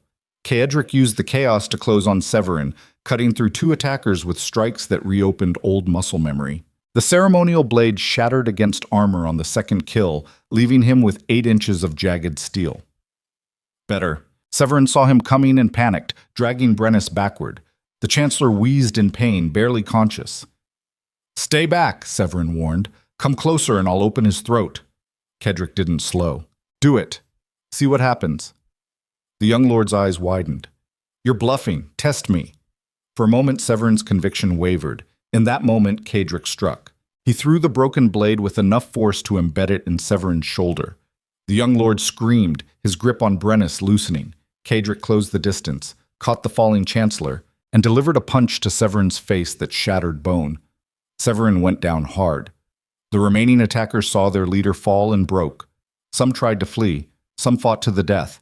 Voss and his guard showed no mercy to either group. 3 minutes later, it was over. Ceadric knelt beside Brennus, checking the Chancellor's wounds. Deep cut across the scalp, probably a concussion, but alive. Around them, the throne room looked like an abattoir. Bodies everywhere, blood pooling on marble, smoke still drifting through shattered windows. Voss approached, bleeding from a cut across his forearm, but otherwise intact. "Council members? 5 dead," Voss reported. "Aldrich, Casimir, Morgrave, Lord Theron, and Lady Ashcroft. The rest are either wounded or unaccounted for." Ceadric's chest tightened. Aldrich, the one man in the council who'd genuinely believed in reform. The one leader who'd had both the vision and the political skill to make peace work. Dead, because Ceadric had believed trust was possible. Palace guards flooded the throne room, taking control of the scene. Medics arrived to tend the wounded. Someone threw a cloak over Lady Morgrave's body, the machinery of crisis response grinding into motion. Cadric stood slowly, his formal clothes ruined with blood and soot. His hands were steady, his breathing was controlled. The weapon had never really retired, just been waiting for the situation that required it. And now that situation was here. Alara burst through the doors, Voss's attempts to keep her safe clearly unsuccessful. She took in the carnage, her face going pale. Then her eyes found Cadric, standing in the center of the devastation, and something in her expression shifted. Relief. Horror. Understanding. She crossed to him carefully, stepping over bodies. "Are you hurt?" "No." "Aldrich? Dead." He said it flatly, without emotion, because emotion would crack the control he needed. "They're all dead. Everyone who believed reform could work." Her hand found his arm. "Cadric, this is my fault," he cut her off. "I stood down. I trusted the process. I believed peace was possible. And they used that trust to massacre the people trying to build it. You couldn't have known. I should have." He pulled away from her touch. "This is what I am, Alara. This is what I was trying to tell you. The moment I lower my guard, the moment I try to be something softer, people die. Good people who deserved better than my naive faith in redemption." The words came out harsh, but underneath ran currents of genuine anguish, because Aldrich had been right to believe in him. Alara had been right to push for reform, but they'd all forgotten the fundamental truth that Cadric's grandfather had learned during the Consolidation Wars. Some people only understood violence, and peace was just the space between their attempts to seize power. Brennus regained consciousness, groaning. Medics rushed to him, checking vitals and applying bandages. The Chancellor's eyes found Cadric through the haze of pain. "Duke Thorn," he rasped. "The Council, compromised, need emergency. Powers." Cadric's jaw tightened. "What are you asking? Military, command, full authority. Until order restored." It was exactly what the extremists had wanted to prevent. Exactly what Alara had warned against a month ago. Cadric becoming the thing he'd fought not to be. But the reformists were dead. The moderates scattered, the council shattered. Someone had to restore order before the chaos spread beyond the capital. Someone had to be strong enough to do what needed doing. Cadric looked at Alara. Her face was stricken, knowing what was about to happen and unable to stop it. "Don't," she said quietly. "Please don't. I have to. You'll become exactly what they feared, exactly what I tried to save you from." "I know." He turned to the ranking guard captain. "Martial law, effective immediately. Lock down the capital. No one in or out without direct authorization. Arrest anyone connected to the attack, and send riders to Thornwood. I want my full garrison mobilized and here within 3 days." The captain saluted and moved to execute orders. Voss stepped close, his voice low. "Sir, once you do this, there's no going back. Emergency powers have a way of becoming permanent." "I know that too," Cadric replied. "But right now, the alternative is watching the kingdom tear itself apart while we debate proper procedures. Someone has to hold the line. Even if it makes you the dictator they feared, especially then. Because that was the cruel joke at the heart of everything. The reformists had been right to fear concentrated power, but they'd also been too weak to prevent the chaos that made concentrated power necessary. And now the only man capable of restoring order was the same man they'd tried to restrain. History repeating itself. Another thorn seizing control during a crisis. Another generation learning that peace was luxury purchased with violence. Cadric walked to the throne, that carved seat of power he'd always avoided. It looked the same as it had during his grandfather's reign. Cold, unforgiving. Built for men willing to make choices that destroyed them. He sat. The symbolism was immediate and unmistakable. Duke Thorn claiming emergency authority. The weapon taking the throne. Everything the reformists had fought to prevent. Around him, guards snapped to attention. Officers awaited orders. The machinery of absolute power aligning itself to a single will. Alara stood alone near the doorway, tears on her face but her spine straight, watching the man she'd tried to save become exactly what she'd feared. Their eyes met across the ruined throne room. "I'm sorry," he said quietly. She shook her head. "No, you're not. You're relieved, because this is easier than trying to be something you're not." The words cut deeper than any blade, because she was right. Part of him was relieved. The burden of reform lifted, the pretense of peace abandoned. Just the pure simplicity of power wielded without apology or restraint. It felt like coming home to a house you'd burned down yourself. Brennus was carried out on a stretcher, still murmuring about emergency powers and council authority. The surviving nobles would ratify it. They always did when the alternative was chaos. By morning, Ceadric would have legal control over the entire kingdom. By morning, he'd be everything he'd sworn not to become. The festival continued outside, citizens still celebrating their hard-won peace.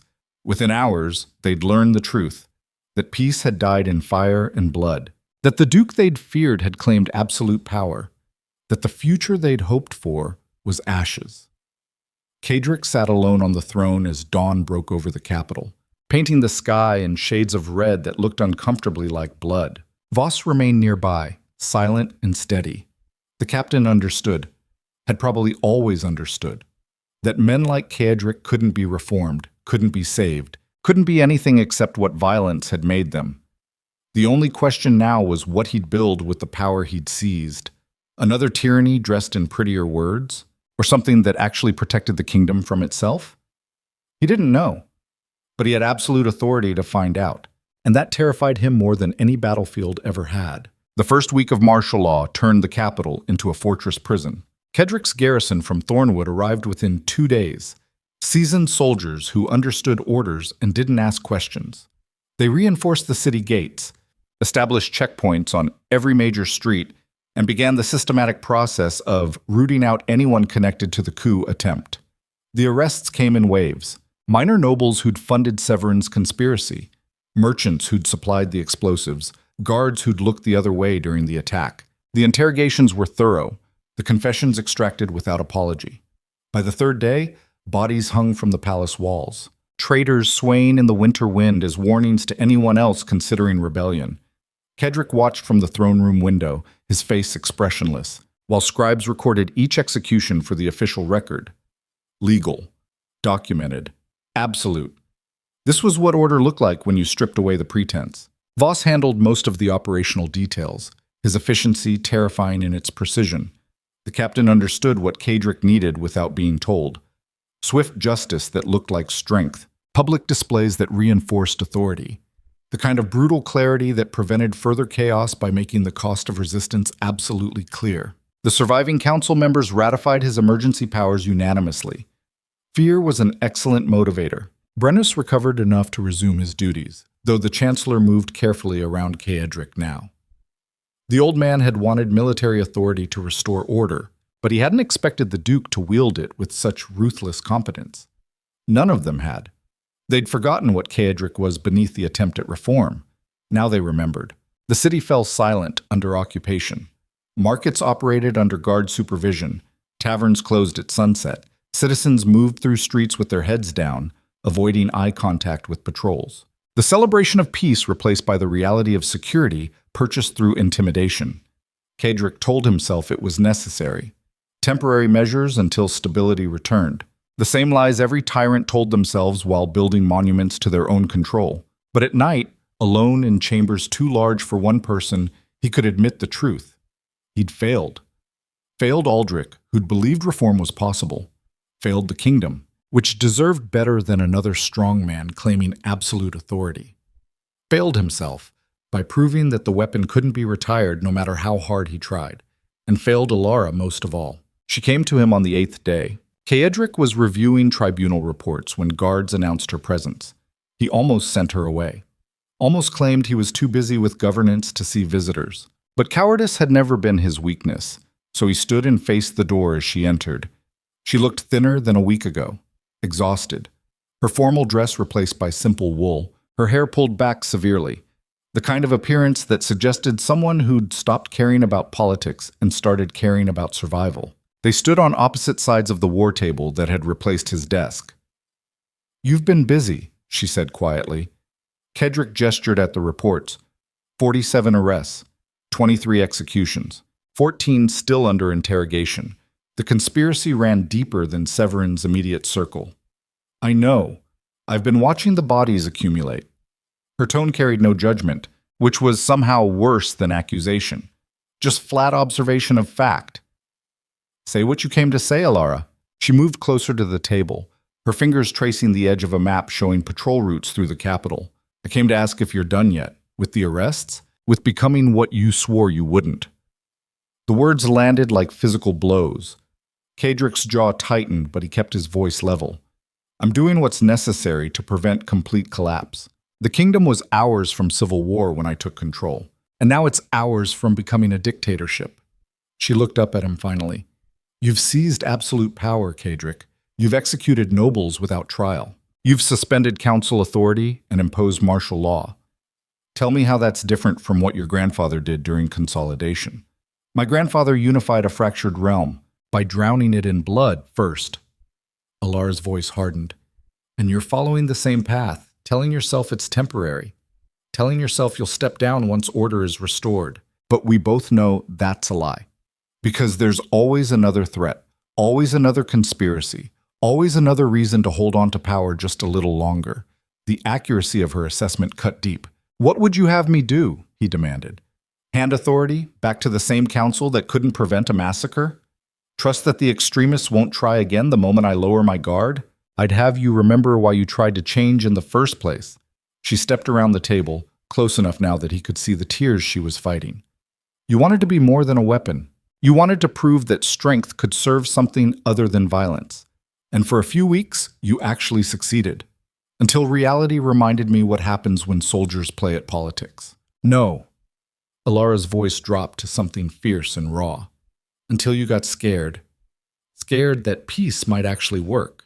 Scared that you might have to become someone you didn't recognize. So when the coup happened, when Aldrich died, you used it as permission to stop trying. To retreat into the thing you know best because it's easier than being vulnerable. The words hit too close to truths he'd been avoiding. Kedrick turned away, staring out the window at the occupied city. Guards patrolled in formation. Citizens hurried between destinations. Order maintained through overwhelming force. It worked. It was stable. It was everything he'd fought for. And it felt like ashes. I don't know how to be what you want, he said quietly. I want you to be what you were becoming. She moved beside him, not touching, but close. Before the attack. Before fear made you retreat. You were learning to lead instead of just command. To build instead of just break. And yes, it was hard and awkward, and sometimes you failed spectacularly, but you were trying. Trying got good people killed. Living gets good people killed. Her reflection in the glass met his. The question is what we do with the time we have. Do we spend it being what others made us? Or do we become something we choose? Kaedric wanted to believe her. Wanted to think that choice still mattered when every instinct screamed that control was the only thing preventing chaos. But belief required faith he'd lost somewhere between the throne room massacre and the bodies hanging from palace walls. Before he could answer, Voss entered without knocking. Sir, we have a problem.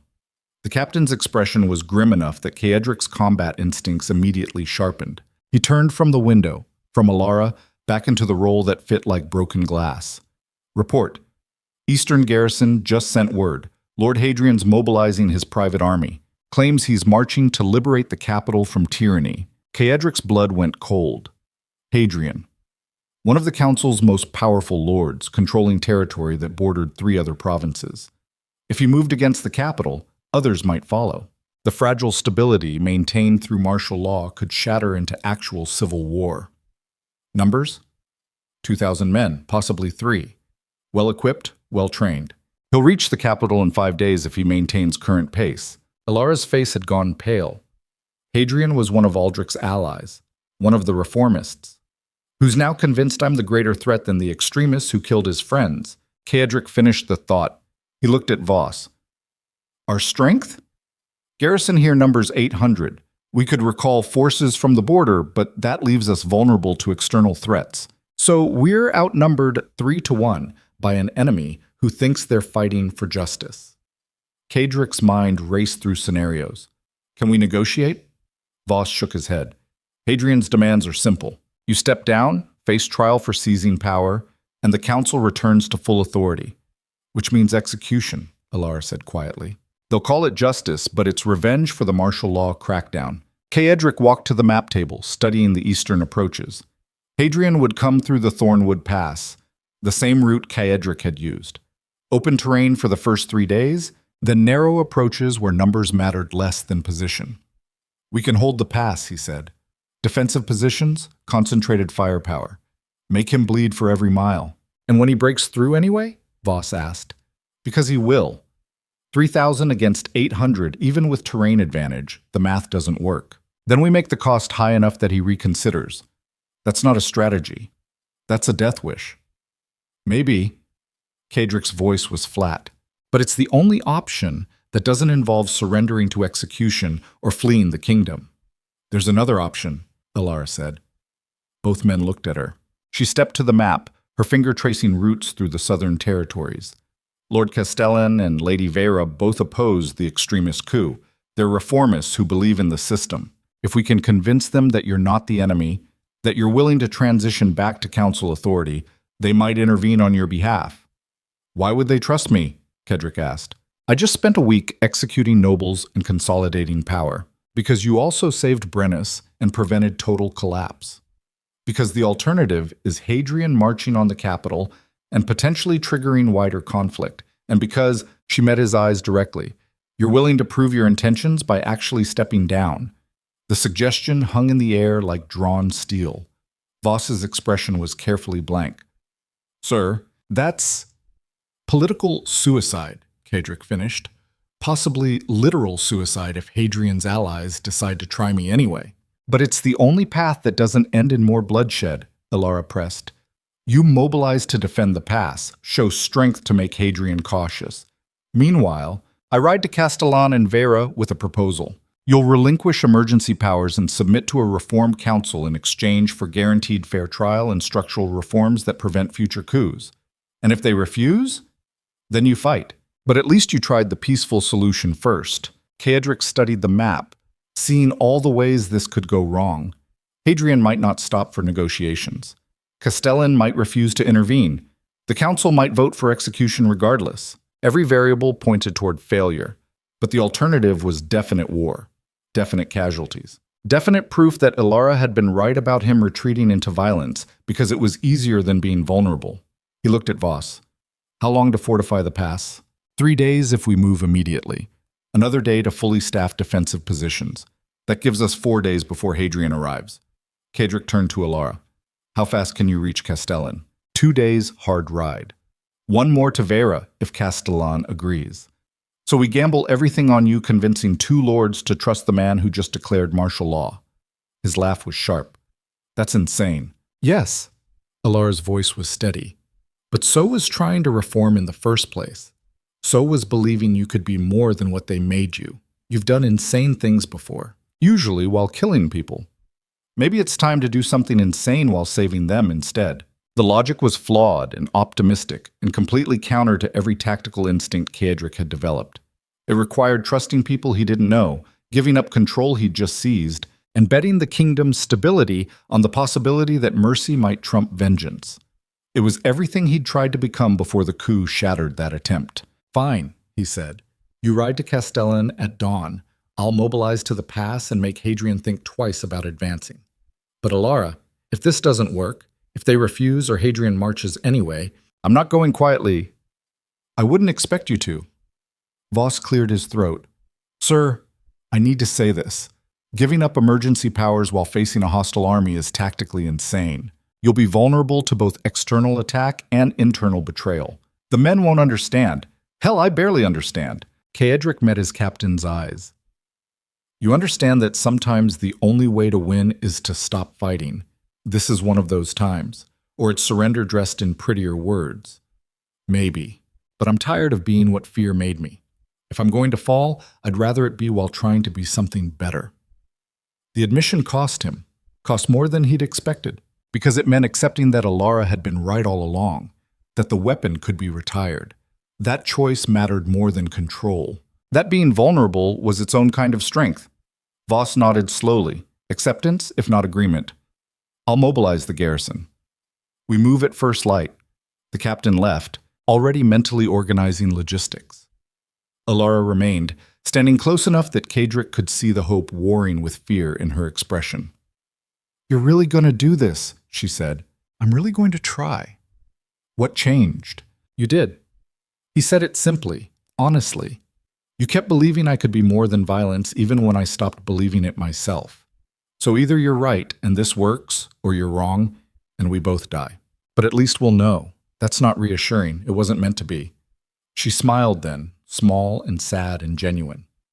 When I get back, assuming we both survive this, we're going to have a very long conversation about your tactical decision-making. Looking forward to it. They stood there for a moment longer, the space between them charged with everything unspoken. Then Alara turned to leave, pausing at the door. Don't die before I return. Wasn't planning on it. She left, and Kaedric returned to the map table, already seeing the 100 ways this could fall apart.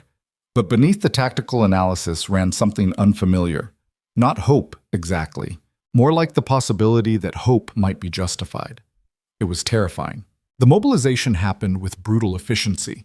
By dawn, 800 soldiers marched east toward Thornwood Pass. Supply wagons, siege equipment, everything needed for defensive warfare. Kaedric rode at the front, Voss beside him, neither speaking as the capital disappeared behind them. The pass itself was exactly as Kaedric remembered. Narrow approaches flanked by steep cliffs, a natural choke point that had decided battles for centuries. His grandfather had held it during consolidation against superior numbers. Now Kaedric would try to do the same. They fortified for 3 days. Earthworks blocking the main approach. Archers positioned on the heights. Barricades that could be fired to create kill zones. Every trick Kaedric had learned in 15 years of warfare compressed into 72 hours of preparation. The men worked without complaint. They knew what was coming, knew the odds. But they were soldiers who'd chosen to follow Kaedric through worse, and professional pride wouldn't let them build anything less than perfect. On the 4th day, scouts reported Hadrian's army approaching. 3,000 men in gleaming armor marching under banners that proclaimed justice and liberation. Kaedric watched them through a spyglass, cataloging formations and equipment. Well organized, well led. The kind of force that would break through eventually no matter how good the defensive position. Voss appeared beside him. They'll be in range by nightfall. Send an emissary. Offer to negotiate. You think he'll accept? No. But we make the offer anyway. The emissary returned 2 hours later with Hadrian's response. Unconditional surrender or the pass would be taken by force. No negotiation, no compromise. Just the absolute certainty of a man who believed he fought for righteousness. Kaedric had Hadrian's letter read aloud to the garrison. Let every soldier know what they faced. Let them choose whether to stay or abandon a lost cause. Not one man left. That night, Kaedric walked the defensive positions, checking preparations and talking to soldiers who understood they might not see another sunrise. They were professionals facing professional odds. No illusions, no false hope. Just the cold calculation of men who'd chosen this life and accepted its costs. One young archer, barely 20, asked the question others were thinking. Sir, is this worth it? Dying for a pass when the capital's already lost? Kaedric stopped, considering his answer carefully. We're not dying for a pass. We're buying time for a better solution. Maybe it works, maybe it doesn't. But we're soldiers. Buying time with blood is what we do. And if the better solution fails, then we make sure they remember why attacking a thorn position was always expensive. The young soldier nodded, accepting the answer because it was honest. Kaedric continued his rounds, speaking to men who'd trusted him enough to march into near certain death. The weight of their faith pressed down like physical force. This was what command actually meant. Not the glory or the titles or the power. Just the burden of knowing your decisions determined who lived and who died. Who saw their families again and who became names carved on memorials. By midnight, Hadrian's forces had surrounded the pass entrance. Campfires stretched for miles, so many that the night looked like stars fallen to earth. 3,000 men preparing for an assault they'd probably win. Against 800 determined to make victory cost everything. Kaedric stood alone on the highest barricade, staring at that sea of fires. Somewhere out there, Alara was convincing Castellan and Vera to intervene, or failing to convince them, or already riding back with news that wouldn't arrive before the slaughter began. He'd gambled the kingdom on the possibility of peace. Now he'd find out if the gamble paid off, or if he'd just created a more poetic way to lose everything. Voss climbed up to join him, 2 cups of wine in hand. He offered one to Kaedric. Thought you might need this. Kaedric took it, drinking deeply. How are the men? Ready as they'll ever be. Voss stared at the enemy campfires. You know, I've followed you through a dozen campaigns, seen you make impossible decisions and pull off victories that had no right to work. But this might be the craziest thing you've ever done. Trusting diplomacy?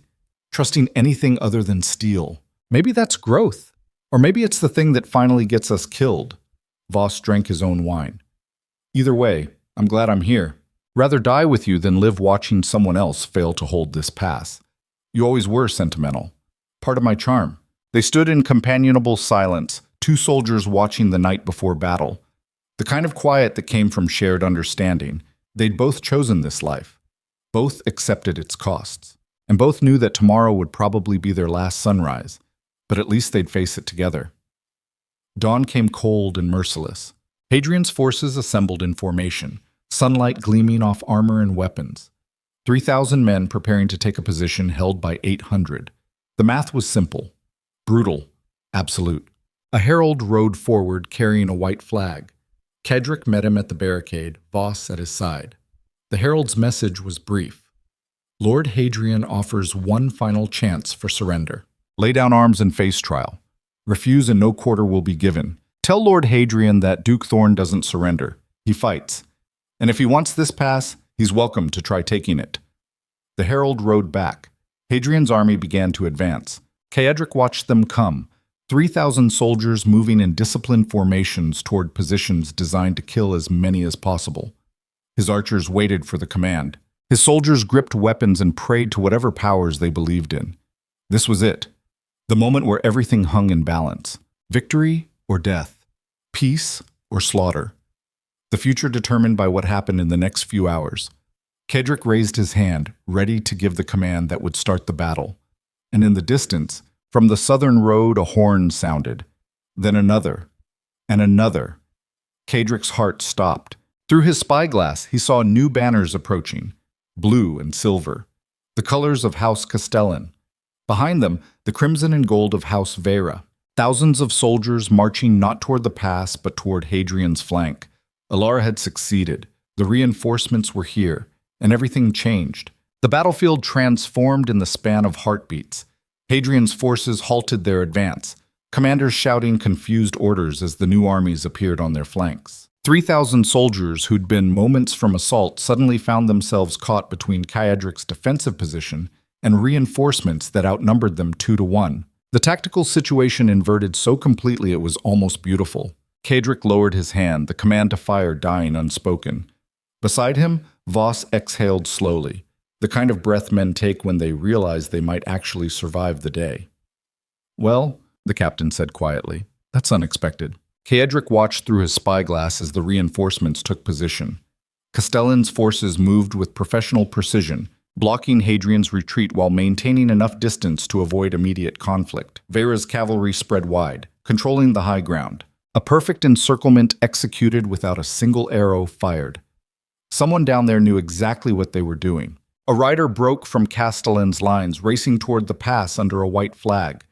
Cedric recognized the colors even before the woman came into focus. Alara, riding like the world depended on her speed, which perhaps it did. She reached the barricades breathing hard, dismounted, and climbed to where Cedric stood without waiting for permission. "Lord Castellan requests immediate parley," she reported, her voice steady despite the exhaustion in her face. "All parties. Neutral ground. He's offering to mediate before this turns into slaughter. And Hadrian has no choice but to accept. He's surrounded, outnumbered, and smart enough to know it." Cedric studied the battlefield, seeing the angles. Castellan had played this perfectly. Arrived with overwhelming force but stopped short of violence. Offered negotiation from a position of absolute strength. The kind of power move that left everyone a way out while making clear who controlled the board. "Fine," he said. 1 hour. I'll meet them in the pass center." Alara's hand found his arm. "Cedric, this is it. Your chance to prove everything you said. Don't waste it being stubborn. Wasn't planning on it." She held his gaze for a moment longer, then descended to carry his acceptance to Castellan.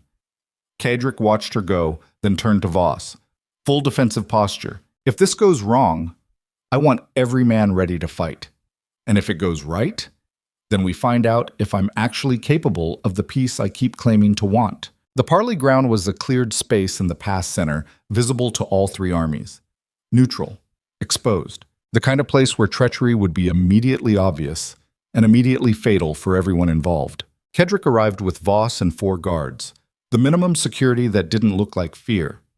Hadrian approached from the opposite direction with similar escort, his face hard and unreadable. Between them stood Lord Castellan and Lady Vera, 2 pillars of the old council who'd somehow survived the coup's aftermath. Castellan was older than Kedrick expected, white hair and weathered face suggesting a man who'd seen too many wars.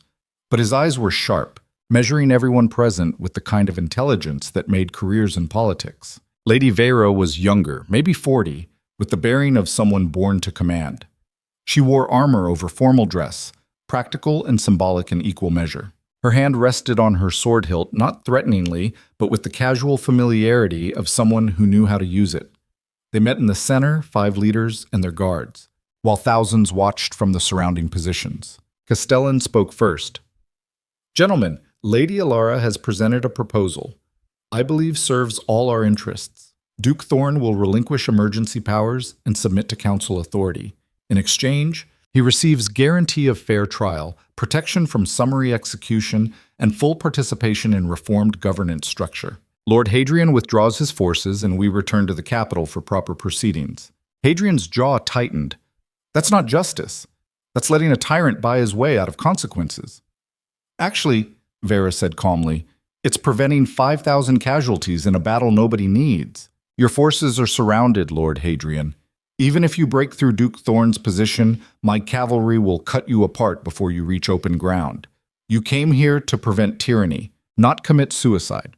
I came here to hold accountable a man who seized absolute power. And you'll have that opportunity," Castellan interjected.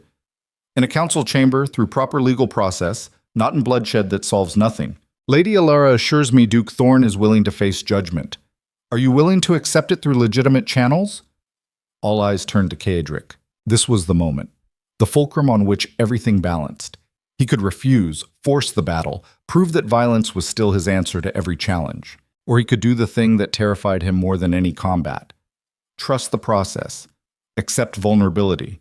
Become something other than the weapon.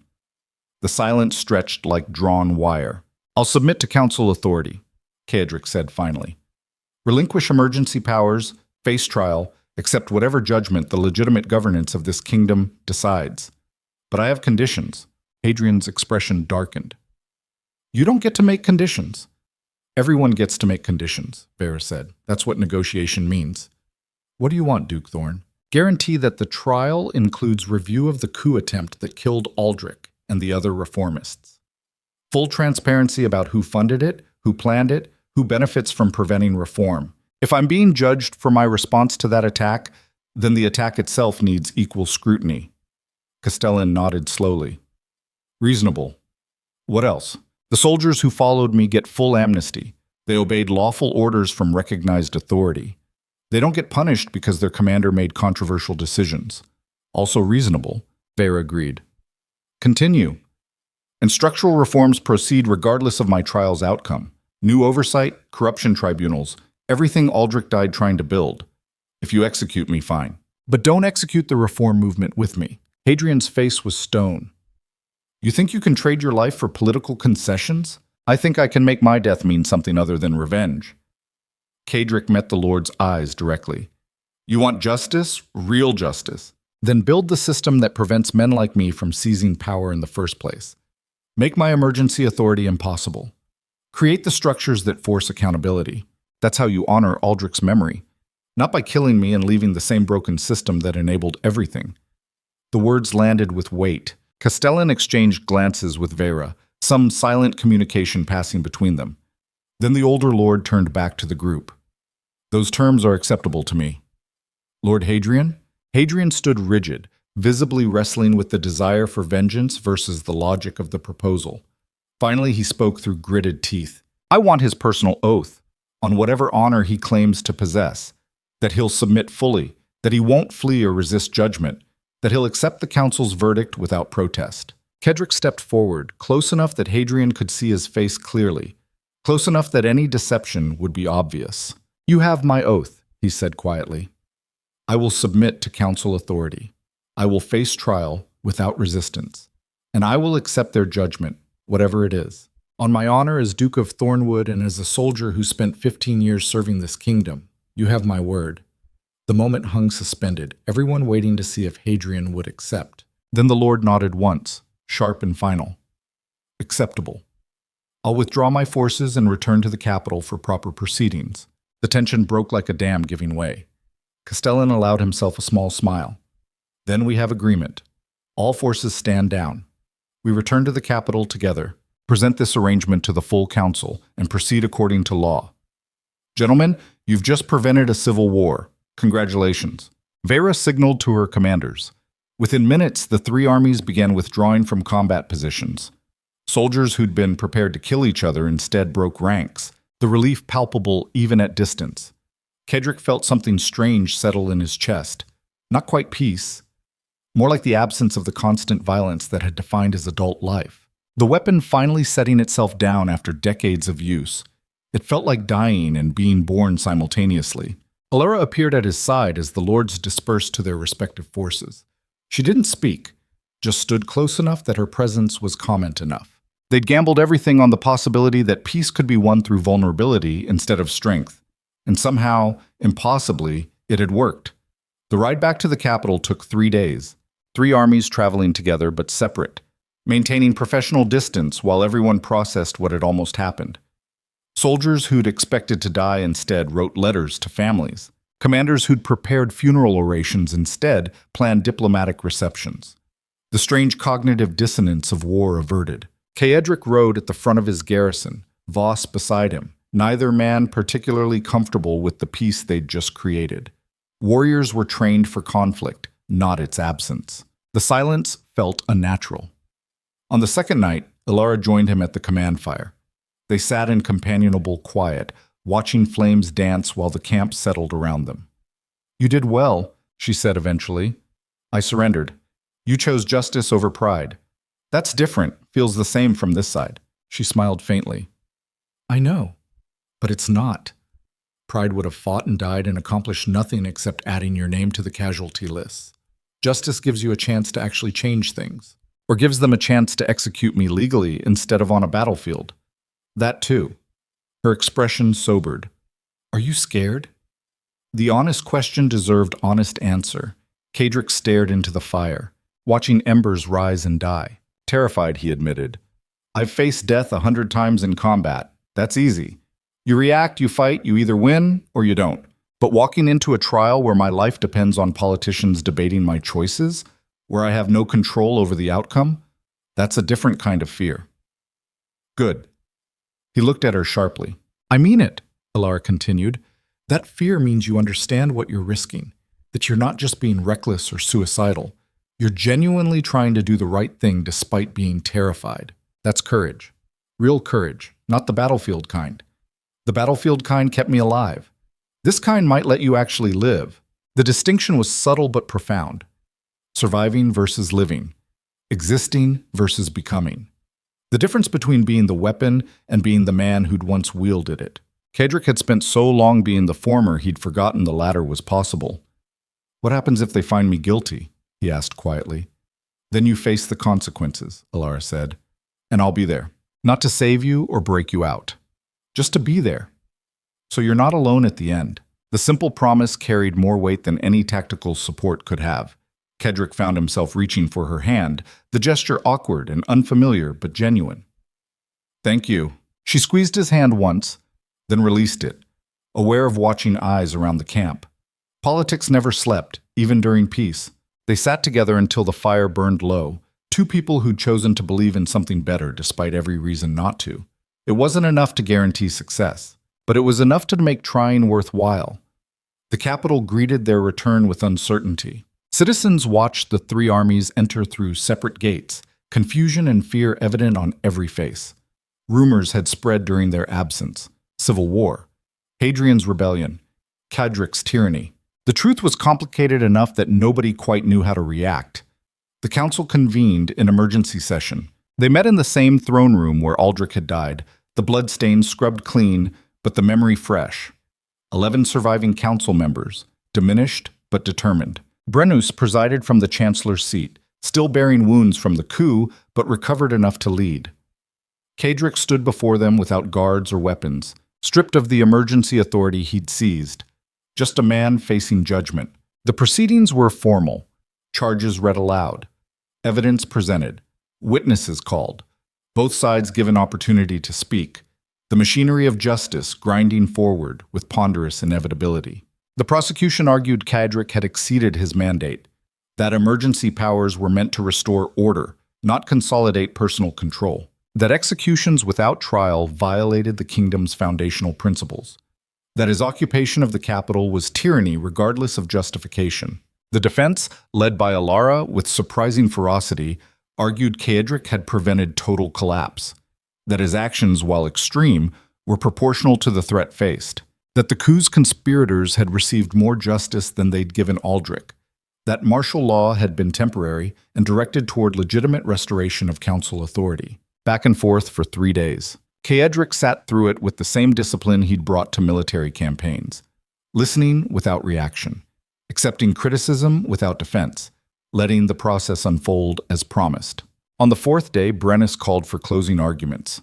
Hadrian spoke for the prosecution, his voice carrying genuine pain beneath the political rhetoric. He described the fear citizens felt under martial law, the bodies hanging from palace walls, the transformation of duke into dictator. He painted a picture of power corrupting absolutely, of good intentions paving roads to tyranny. Then Alara stood for the defense. She was magnificent, not because she excused Kadric's actions, but because she contextualized them. She described the coup's brutality, the reformists' slaughter, the chaos that had threatened to consume the kingdom. And she described a soldier asked to solve a political problem with military tools, making the best decisions he could with the information available. But more than that, she spoke about transformation, about a man who'd learned to question his own nature, who'd tried to be something other than violence, who'd failed, been broken by that failure, but had chosen to try again despite knowing he might die for it. She spoke about courage measured not in battles won, but in willingness to accept judgment. The council is right to question Duke Thorne's actions, she concluded, her voice carrying to every corner of the chamber. His emergency authority crossed lines that should concern us all. But we must also recognize what he did when confronted with the consequences. He didn't flee. He didn't fight. He submitted to the very system he'd temporarily superseded. That submission, that willingness to face judgment, tells us more about his character than any decision made in crisis. The chamber fell silent when she finished. Brennus stood slowly. The council will deliberate. Duke Thorne, you will be held under house arrest pending our decision. All parties are dismissed. They led Kadric to chambers in the palace's east wing, comfortable imprisonment under guard supervision. He spent the hours staring out windows at the capital he'd occupied and then released, wondering if this was where his story ended. Death didn't particularly frighten him. He'd made peace with mortality years ago on battlefields far from here. But dying without knowing if the reforms would survive, without seeing whether his sacrifice meant anything beyond personal atonement, that bothered him. He'd failed so many times, failed Aldrich, failed the reformists, failed himself repeatedly. It would be cosmically unjust if this final attempt at redemption also failed. But justice and the universe rarely aligned. The council deliberated for 2 days, 48 hours during which the capital held its collective breath. Markets closed early. Taverns ran low on wine as people gathered to speculate.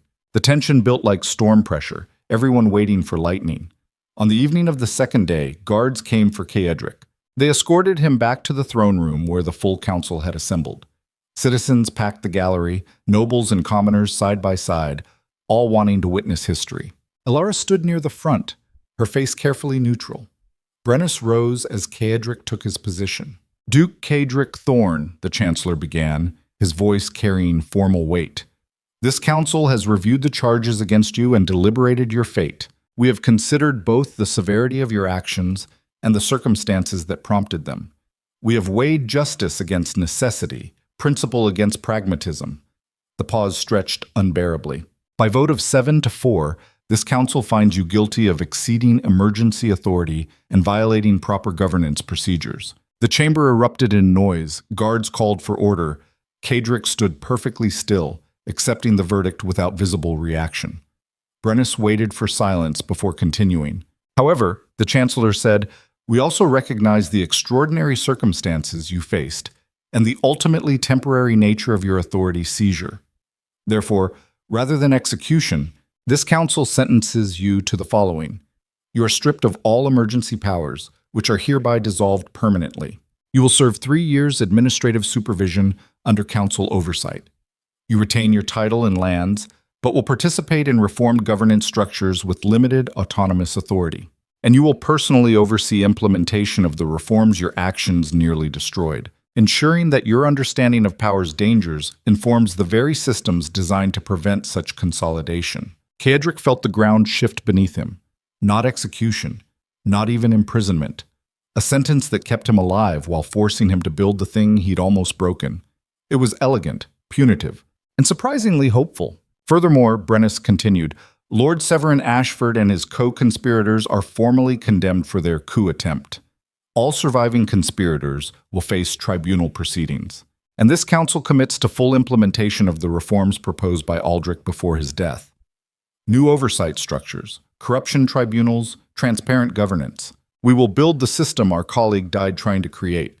The Chancellor's gaze fixed on Caedric. You asked us to make your trial mean something, Duke Thorn. Consider it done. You will live to see the reforms succeed or fail. You will participate in their construction, and you will bear the burden of knowing that your choices, both good and terrible, shaped what comes next. That is your sentence. That is your redemption. Make it count. Caedric found his voice, rough with emotion he hadn't expected to feel. I will, Your Honor. I swear it. Then this council is adjourned. The chamber exploded into conversation. Some celebrating, some protesting, everyone with opinions about justice served or denied. Caedric stood in the center of it all, feeling the weight of survival settle across his shoulders. He'd lived. Against odds and expectation, he'd lived. Now he had to figure out what living actually meant. Alara reached him as guards released his custody. She didn't speak, just looked at him with eyes that held relief and exhaustion and something that might have been pride. You did it, she said finally. We did it. No, her voice was firm. You made the choice to submit. You faced judgment. You accepted consequences. That was all you, Caedric. Don't diminish it. The sincerity in her voice nearly broke him. After everything, after all the violence and failure and desperate attempts at redemption, someone still believed he was capable of being more than the weapon. What happens now? He asked. Now we build. Alara's expression shifted to something determined. The reforms, the tribunals, the oversight structures. We build the kingdom Aldrich wanted. And you help us. Not as a duke or a soldier, as someone who understands exactly why these safeguards matter. That's going to take years. Good thing you just got sentenced to 3 of them. He almost laughed. Almost. The sound caught in his throat, emotion and exhaustion tangling together.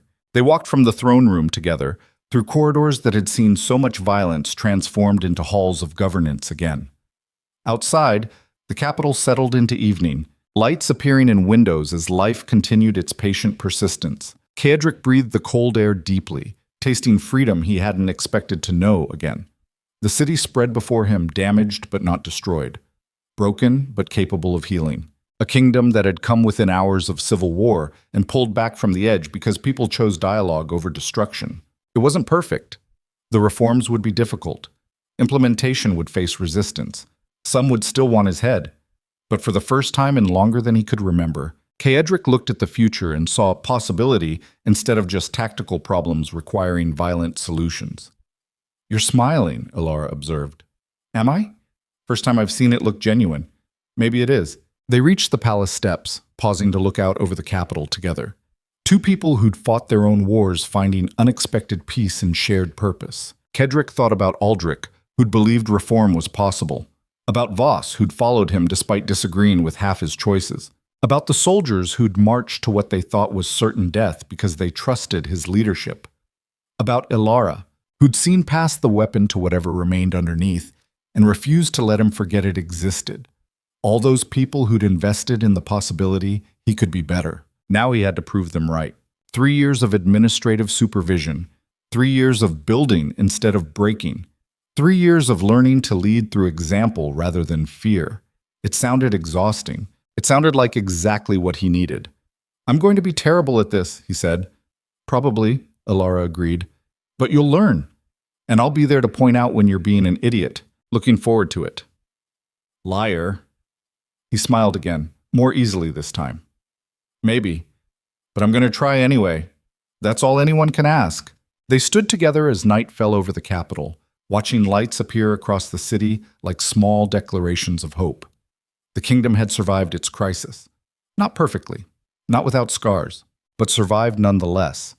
And Caedric, the weapon who'd tried so hard to retire, had finally found a purpose beyond violence. Building took longer than destroying, required patience he didn't naturally possess, demanded vulnerability that made his combat instincts scream. But for the first time in 15 years, he was willing to try being uncomfortable if it meant becoming something worthwhile. The Iron Duke would learn to be just Caedric again, and maybe in time that would be enough. The capital bells tolled midnight, marking the end of one day and the beginning of another. Tomorrow would bring meetings about oversight structures, debates about tribunal jurisdiction, arguments about implementation timelines, the tedious work of governance that made warfare look simple by comparison.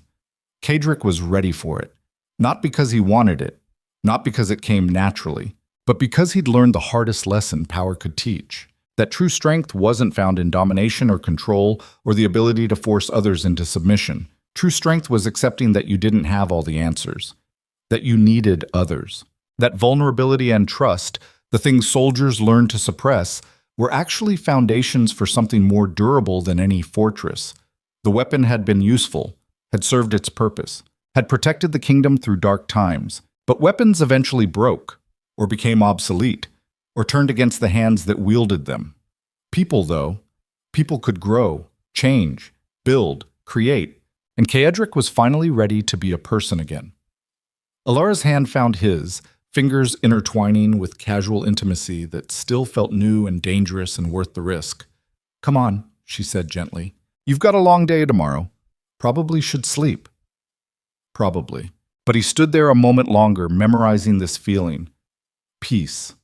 Hard-won and fragile and more terrifying than any battle, but real, genuine, worth every sacrifice required to achieve it. Then he turned from the view, from the capital settling into quiet, and walked beside Alara toward quarters that would be home for the next 3 years.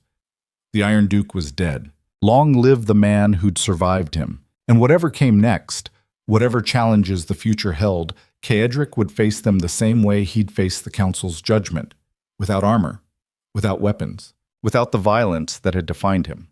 Just a man trying to be worthy of second chances he probably didn't deserve but had been granted anyway. It would have to be enough. Somehow, impossibly, he thought it might be. The story could have ended in blood and ash, another cautionary tale about power corrupting and soldiers playing at politics.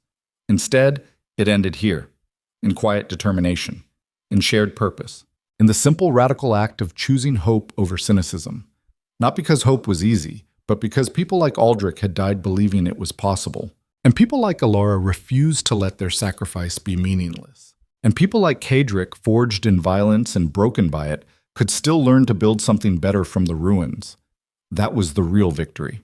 Not defeating enemies or seizing thrones or winning battles, just the willingness to keep trying even when failure seemed inevitable. Just the courage to be vulnerable in a world that punished weakness. Just the faith that tomorrow could be different if you worked hard enough to make it so. The Iron Duke walked into the palace, leaving the cold night behind, ready to face whatever came next. Not as a weapon, as a man. And that made all the difference.